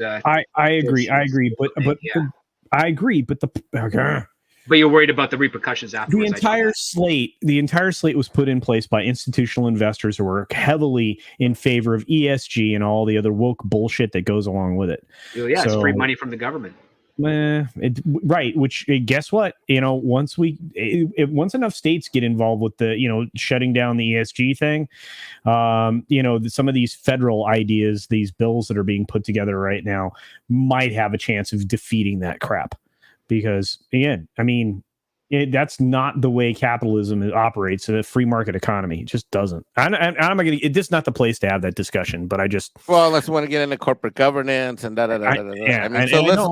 We don't. I mean, we can. You and I can, Mike, and I'm sure. We also have that is kind of part of the conversation, though. That's where it leads. To get in here too, though. Mecca J sends in $5. Says, "Want to bet that Godot's Cleopatra will be telling her subjects to do better." If Godot wants it in the script, it'll be in the script. No, she's got to do more better. More better. Wow. Remember, Cleopatra's the woman that slept her way to power. So I mean, she was unfurled. The only time I want to hear her. Look, she was the historical Kamala Harris. Let's just be honest about it. She was the only time I want to hear her saying "do better" is when she's got Mark Anthony between her legs. Okay, better. She didn't like Mark Anthony as much as she liked Julius Caesar. That's why I said that. But it is a cool story because it's like her son was the last pharaoh, okay, but he was also kind of a Caesar. So it's cool because they killed him. But her and Mark Antony, they were holed up in a tower, and her brother was coming with all the forces to try to kill everybody. And I think it was, I want to say her nephew came in with forces from outside and won the day, and they didn't get killed and slaughtered in a corner. It's a really cool story. It's all tied into the Library of Alexandria. Yeah. And also, she wasn't very beautiful. She was just very sexy and seductive. She actually looked kind of like They didn't have a lot of choices back then. She had kind of big nose, but she had pointy. kind of big nose. She probably, you know who would have made a great Cleopatra like 30 years ago? The actress who's in The Expanse, who plays the UN lady. With the smoker's voice. Right. Don't we call that exotic good looks? It could be. I don't know. Yeah. She's exotic looking. Are you talking about me, Culture? Am I the No. exotic, good-looking guy? Well, Mike, you're a real Cleopatra. No. He's devastatingly handsome. I mean, let's be honest. Thank you, Culture. Love you. He's our Cleopatra. No, Hey, whoa! Don't be passing me around like Patty Jenkins. Well, it's more like a hot potato in that point. It's like, I don't want it. Yeah, but they're gonna fight butter. I'll take. It's like the ladies on Toxic Femininity when they fight over me. I don't want him. No, you take Mike. I don't want Mike. You take him. No, you take him. You know, actually, somebody in the chat just said that she has a really sexy bank account. I'm going to say Madonna has a sexy bank account too, and I wouldn't go near that with a 30-foot dick. Wouldn't be anywhere close. Oh, what about with Drew's dick? Would you go near with Drew's dick? If you have that much distance, maybe. All right. I killed the conversation. There's super chats out there. There's people with, minimum effort pumpy level for a while. Yeah, we got to get to some of these super chats and member chats. Mr. Tickle Trunk says Cleopatra used sex to get everything. Gimme movie. Yeah, that's kind of what we were talking about just a minute ago. And there you I'm go. good with that. They won't Especially do it. Yeah, they won't show it correctly. Xenobit says Patty Jenkins charging in like Leroy Jenkins. Leroy Jenkins. Yeah. That's one of the best World of Warcraft video clips in the history of man. And then Mr. Tickle Trunk points out, as we were just saying, Cleopatra wasn't even hot. Bet she was a Hoover, though. Oh, yeah, that's very plausible. Hey, we got VR in the chat. How you doing? Greetings, me. Just tuning in. I only knew of 25 flavors of Nick Weiser, so this 32 business should be interesting. Oh my God! There's 370,000 flavors. It's a lie. There it's a factor of 32 flavors of Nick Weiser. Every week there's at least 10 new flavors of Nick Weiser. On Comics' channel. So, but thanks for being here, bro. Yeah. Well, he tastes different depending on what he ate. Hey now. Well, you know what? Okay, you know what? You know what's disturbing, Jesse? That you even know that he would taste different. That's awful.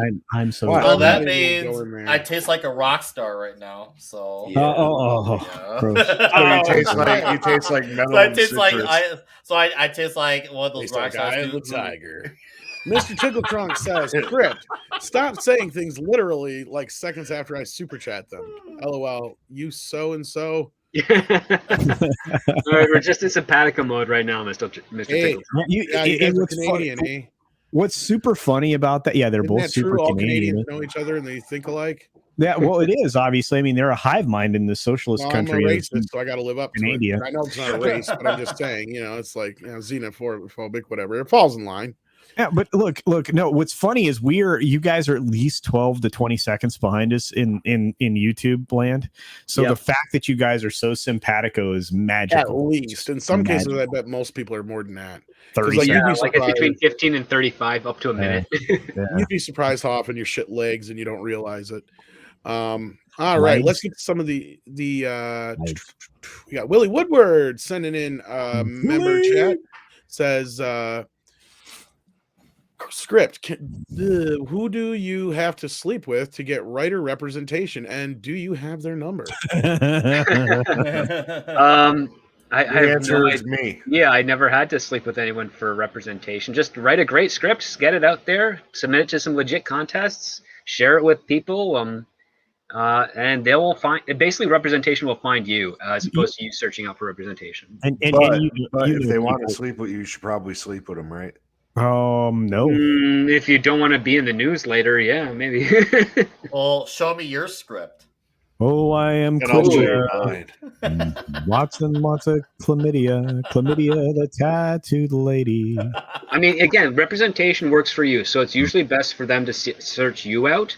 You can definitely make queries and try and like showcase how good you are, but ideally, I mean, especially in current times with the way some agencies are running, especially the smaller ones, it's better to try and go through maybe like the legit contest route. The contests are cheap, some of them are even free, just to get your script out there and get it onto certain platforms that exchange scripts, and hopefully someone who thinks they've got a potential to make money with you reaches out, and and if they are a good fit, you go with that, and if not, you move on and you look for something better. Excellent. You got to win the battle of the bands, is what you're telling me. Hey, To a degree, there is some similarity to that to a degree in some cases. Yeah. I rolled in here a couple minutes late, so I have a question. Did you see that because Tom and I talked about it earlier, that West Side Story is banned in all the Middle Eastern countries for the most part? I wonder why. It's because they'd throw them off of buildings and rooftops over there. I almost didn't want to say it there, but I had to say it because I started the joke. So there's a character that has been rewritten that would fall into an offensive area. Yeah, they rewrote script. Just so you know, they rewrote the character Anybody's for some reason. Okay. Yeah. Well, all I know is that Paulie's going to see it next week, and he's going to cover it in depth. And hopefully he does what I'm doing, which is going. I'm not gonna see it. I'm upset. I was actually in a version of this musical that at a point in my life when I was on stage, and it's very personal to me. So this upsets me that they did what they did with this. But hey, is there video of you doing this? Oh God, yeah. Hold on, Culture. Well, let's share that on screen since we got to talk about West Side Story. Many. Load the video. Let's go, buddy. Let's go. I don't have it. I don't have it. Does it be converted from film to like digital? No, actually, okay. So it was like it was on 16 millimeter. No, it was shot on VHS tape from multiple locations, multiple nights. There were. I've got a converter. I got a VHS to digital converter. We need to see this. No. Come on! Oh, this is happening. Okay, Culture. When we do the watch party, I don't know where it we're is. gonna have the premiere of your version on the same night Spielberg does his. Yep, next week. Yes, done. Just a taste. I don't know where this is. This I is really don't have any idea where it is. You just said there's multiple. Oh, you just said there's multiple. Culture. You just said there's multiple copies filmed from different VHS tapes on multiple angles from various times on multiple nights. 4K. And now you don't know where it is. 4K? There was no K back then. There was all of a negative sudden, 0K. as soon as I said I had a VHS and digital converter, all of a sudden we said the Culture stopped talking about how many copies there were. All right, this is going to be great. So we'll find that. You have FedEx it to me. I have a corporate FedEx tracking number. I'll convert it. Tom, you'll upload it, and then we'll show that, and then Paulie will do the real review, and then we'll watch that as a teaser. It'll be like our. Do it. Like I'll get a smoking jacket and I'll even have the book and everything out there. Like I'm going to read it. Like, do you have an armchair? Yeah. I'll this is going to be so good. It's not happening. Master Mead. It is not happening. Oh my God. We could not only do a watch party of Culture, we could slice it out and release it on the channel as its own video preview. Wow. I stepped in it. No. Yeah, what are you talking? You just said there's multiple copies from multiple angles. That's what friends are for. Jesse, Nick Weiser, did I hear him right or did I hear him wrong? Oh, you got it right. You got everything you need to edit together multiple different versions. No, we can get a fake fireplace. I've got a corporate FedEx account. I'll send you the number on Twitter. You just drop it in the mail and then it'll show up here and I can get it converted. I got a VHS to digital converder. But I do think that you guys should sell it for $19.99. Oh my God, we can put it as a member benefit to the chat. Ooh, now we're friends with benefits now. To us, Culture. It's too late now. You can't get out of this. I can't. I have to. You realize I have no idea where it is. You live stream like 80 hours a week. You're gonna take 2 hours to go find it. Oh my God. Oh, I love this idea. This is the best idea ever. Come on, this Culture, is almost. You're gonna be a fucking star. Oh, this is gonna be great. Oh my God, the ladies are gonna throw panties. He's gonna be smashing. I'll run security for you, Culture. You're gonna get laid so hard. Yeah, we gotta make sure.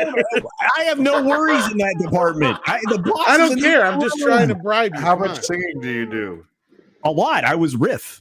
Wow. Oh my God, we have to. This is happening. All right, in the chat stream right now. I can't set up a poll right now because I'm not There's logged going to in. be the I didn't log in. version that is Jesse. going to be the Mexican Iron Man director's I got cut. it. What's the? Oh my God, yes. All right, everybody in the chat who wants to see Culture, give me a 1 in the chat. Yes, 0 for no. 1 for yes, 0 for no. Interestingly enough, one of the nights that we did the performance, right? The knife that was supposed to retract, like when it stabbed me, didn't. So you got stabbed. They wanted that real reaction. Come on, there's 350 that plus tape? of you. Submit to the one.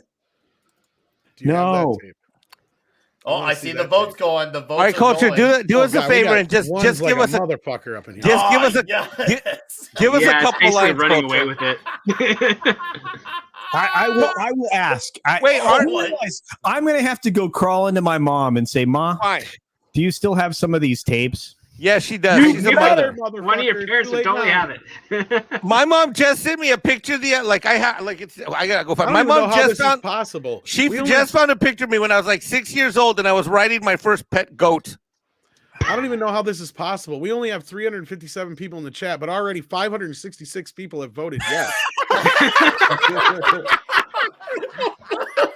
This is going to be the most totally legitimate. This You is just not won like right. the Oscar or something. Culture, you can't say, "Oh, I don't have the time." You live stream literally 80 hours a week. If I had up all the shows, I gotta talk. Okay, I will reach out. I will see what I can do. I will 94% legitimately yes. wait. I have now been Hold on, let me go- embarrassed and goaded, and so I will legitimately see what I can do. I will make zero promises, but All right. But yeah. you better try. I mean, for real. I swear, Tom, you know me. I will. I know you will. All Now, right. for the 1995 home video version that will be in 4K, Dude, no, this are you is going like to do the 89? director's commentary thing along with Mikey, who's going to release the director's cut? yeah. Release They're a gonna have culture the cut. commentary, Hashtag. yes. Release a culture cut. Hashtag. Oh, I don't know if we. Oh can my actually God! And vote we for can it. do it, and I can do and I can get Paulie, and we'll do like a little midnight set just español angle where it says, "Vamos a presentar el Culture Casino en una película increíble, el West Side Story." Which character did you play again? Riff. Culture Casino como el Riff. You then got to do a dub version of it after. Oh, dude, and then okay, we totally did the dream scene too. Like from legitimately, we did that Oh, too. And so, Lord. like I was This is gonna be the dead and greatest came thing back as ever. like ghost me. It was like really weird. Hey, Culture. Yeah, what? Merry Christmas to you too. Fuck. Thank you for the beautiful. If you gift. get Wait, this, Culture. this will be my- I've I'll listened take to this your as my live streams. Christmas You're gift. always saying, we need to create our own content. We need to feature our own creativity. Listen to this motherfucker. All right, Yeah, you almost got 100 100 people voting Okay. in this poll. Yeah. We'll leave him alone for a few minutes. We got to get to the rest of these super chats here. Xenobit says, Leroy Jenkins, y'all missed out on many a 2006 meme. Yes, indeed. Dude, just think I'm of all telling the memes you could become, Culture. No, great. That sounds good to me. Sign me up. Come on. All right. I wish I Look, was a few memes. I swear, I you know what? My first phone call tomorrow morning is going to be to my mom. I'm going to say, Mom, can you find some of those tapes? We love you, Culture. This is going to be the best goddamn riff ever. So do you have like multiple angles yourself, or do you just have like a...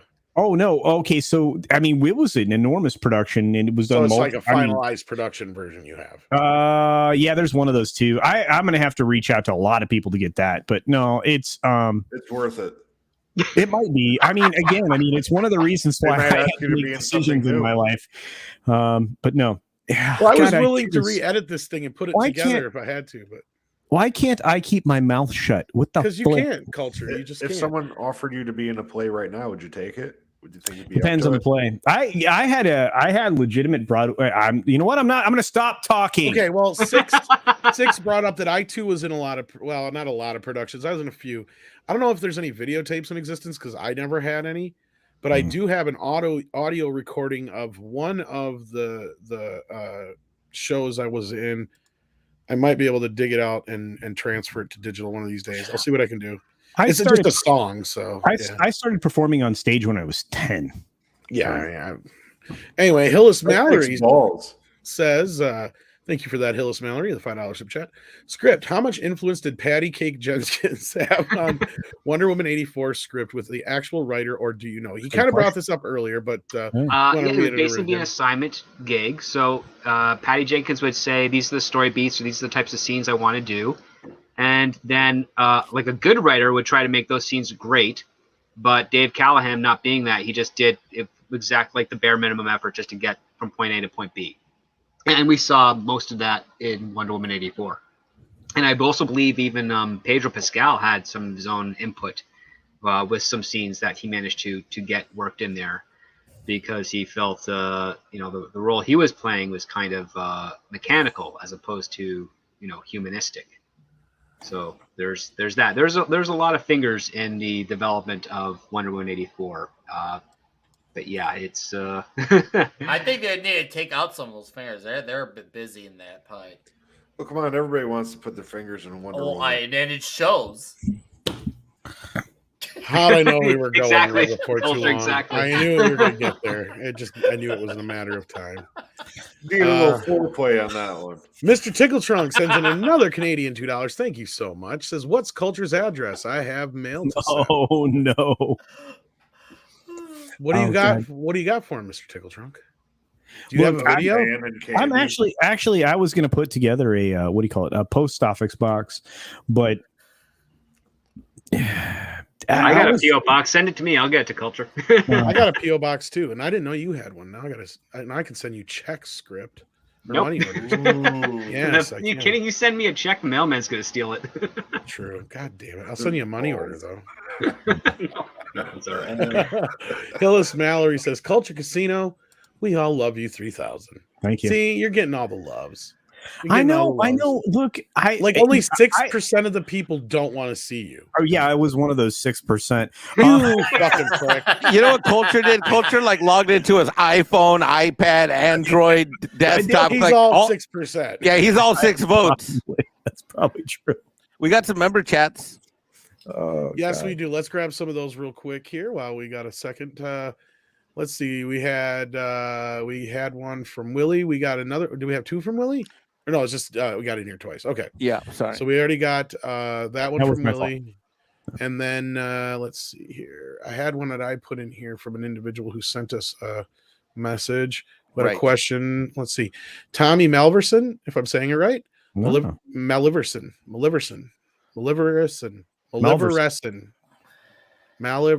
It's a lot more letters than that.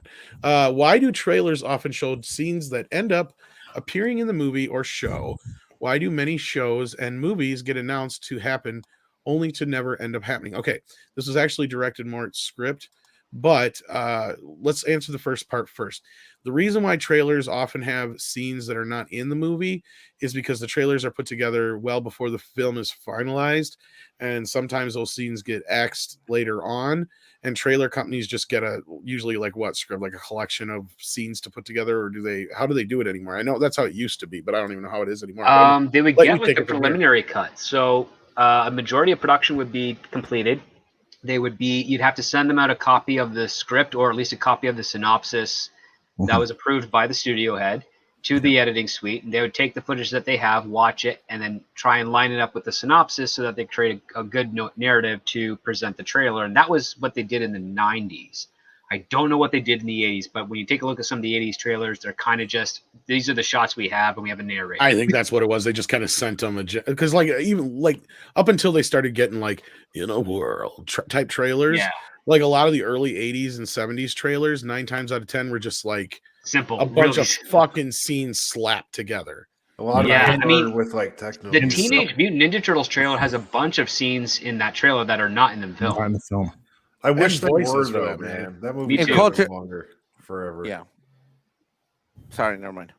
No, but yeah, that's the main reason why that happens. The other side note to that is in Marvel films and certain things like that, they like to trick the audience, so you'll see alternate versions of scenes. Yes, James Gunn in particular. He says he intentionally shoots scenes for trailers only. He did that particularly for the first Guardians of the Galaxy. Yeah, he did. We got He one did. more guest joining us here real quick before Oh. we end, just so we can bring him in here because we're getting close. George, how you doing? George, How you doing, my friend? How you doing, Hey, everyone? George. Wait. George got a button for this. George, he's got a beautiful soul. Thank you. How are y'all doing? Thank you, Culture. That was beautiful. Jesse, how you doing? Oh, I Nick? see you've joined the cult. And he comes in strong at the Congo level. Like, He did. Awesome. Congo.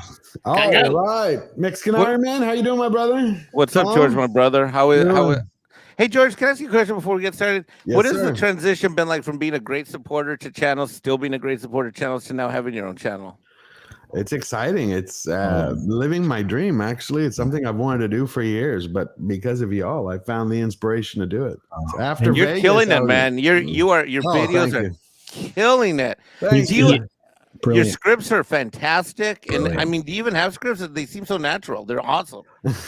A little bit. I do notes. I can stay focused. I stay focused. Sometimes, I'll have like a line so it'll remind me, like, okay, I want to say X, Y, and Z, so I don't want to make any mistakes. But yeah, I do my best I can because, the community is amazing. You guys are amazing. I have so much to try Fellowship. to strive for. Fellowship. Yeah, fellowship. I know it's fellowship, but it's an incredible I can't fellowship. keep track of all the names. I don't. Yeah, but no, we've been trying to get you in here on some meads, and we're glad to have you here, God, George. I want to be here all the time. That's what I'm trying to do, guys. I'm trying to get to the point where I can spend less time at work and do this.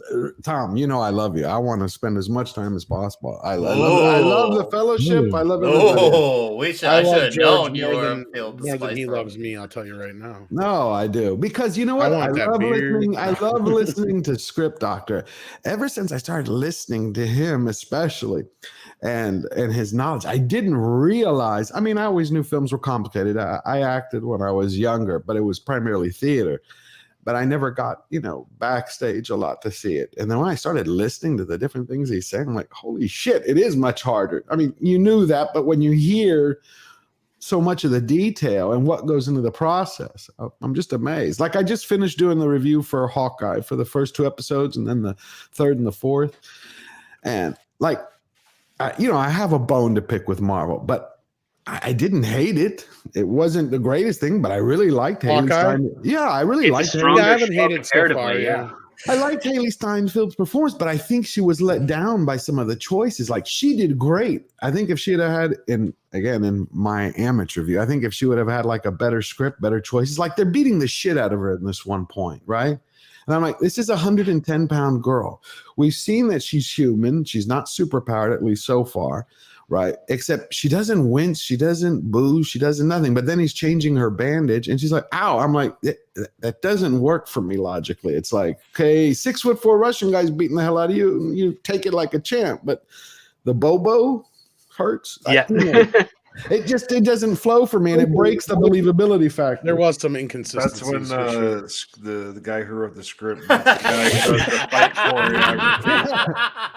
Did y'all hear about what happened? That's gonna do better than Spielberg's Dude, West Side Culture Story. can dab. Hell Culture yeah. can dab too. I love it. Did y'all hear about that? Did y'all This hear makes about me that? happy. Dab Casino. Wait, did y'all The hear whole- about what This happened needs with to it be today? Culture's new T-shirt. West Side Story. Did you hear what happened? just today? learned Yeah, that's myself. what got us into this. That's what got us into this mess. That it's been banned by because it's been banned by half the Middle Eastern countries, and the rest are asking for. Sorry, George. We'll get you up to speed here. Yeah, we brought that up, and then Culture Everything free in America. regrets bringing. Yeah, we were on that for a good half hour. Like, it turned into. Oh shit!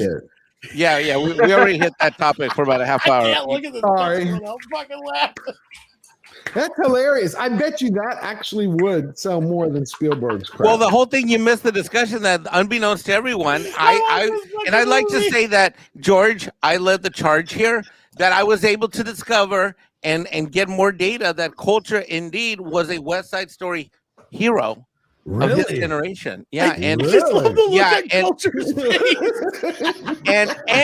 and George, right now, tomorrow morning, he's gonna go to his mom's house, find that videotape of when he did it in high school, send it to me for VHS to digital remastering, and I'm gonna run it through Pro Tools to clean up the audio. Holy shit! Are you kidding me or no? No, this is going to be happening.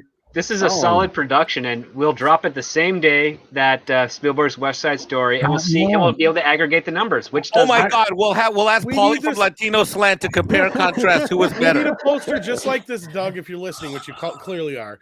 Oh, Doug, Doug. I feel what like we I need just is a ruined version- Culture's whole day. We need a version of this Casino. though that's called West Side Casino or West Side Culture Casino, something like that. Oh no! West Side Casino. Yes. I promise I will ask my mom tomorrow. I will. Yeah, I will. Casino. Did you tell them the story about what you told me yesterday about the horns and the horny? I have no idea. That fits No. right into West Side Oh. Story. George, we have talked about fingers in each other's pies and like taking and getting videos of each other. You've missed a whole. Well, I know we a got whole to ordeal move tonight. We got to move on here because we're digging into Nick's show here. Oh shit! Sorry. Yeah, so we got to rush. No, it's not your fault, George. We've been playing too long. We've been on a good riff for a while.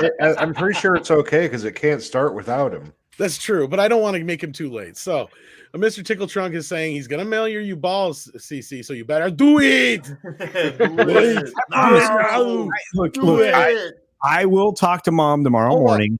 We lost the vote for no. She That has means- so much of that material. Plus, if I have to, I will go to the production folks and ask if they still have all that That would stuff. be fucking And sweet. Culture. I know, If she there's says a copy. I know there's a copy somewhere.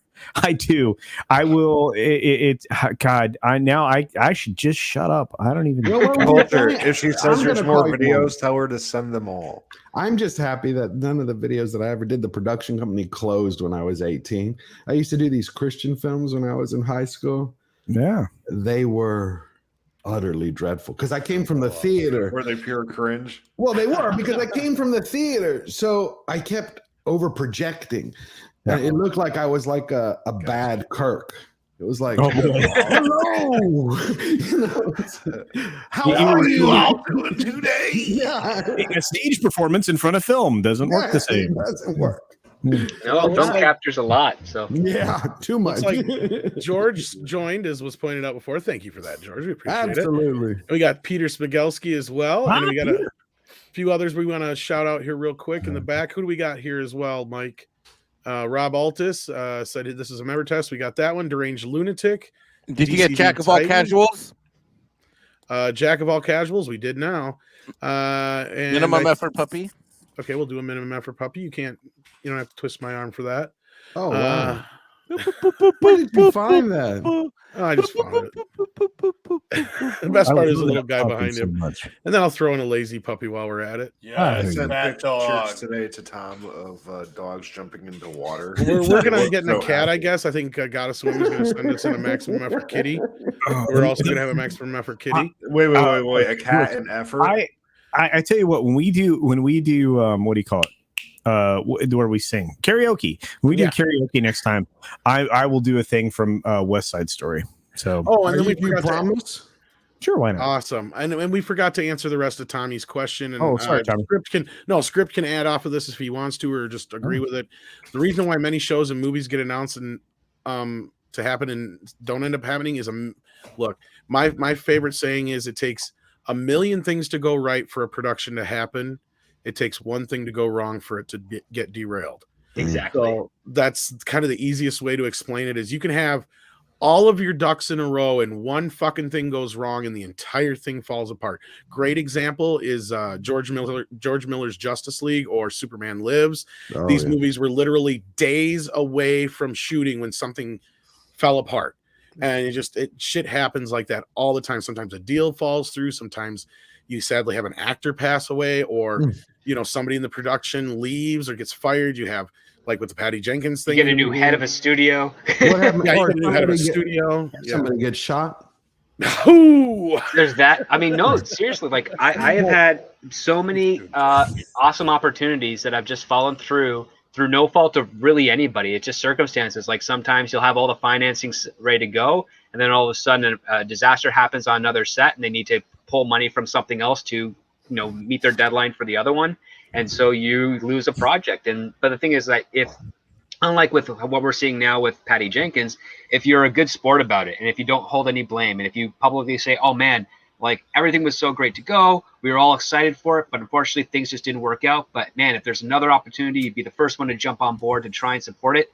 Yep. Then you're going to be able to carry yourself further on into the industry, as opposed to saying something like they were crazy to make all these stupid mistakes and things of that nature. I mean, even what's his name who did Fan Four Stick? Josh Trank went crazy on that. Oh God, that Max was Landis hard. did the same thing with American Ultra.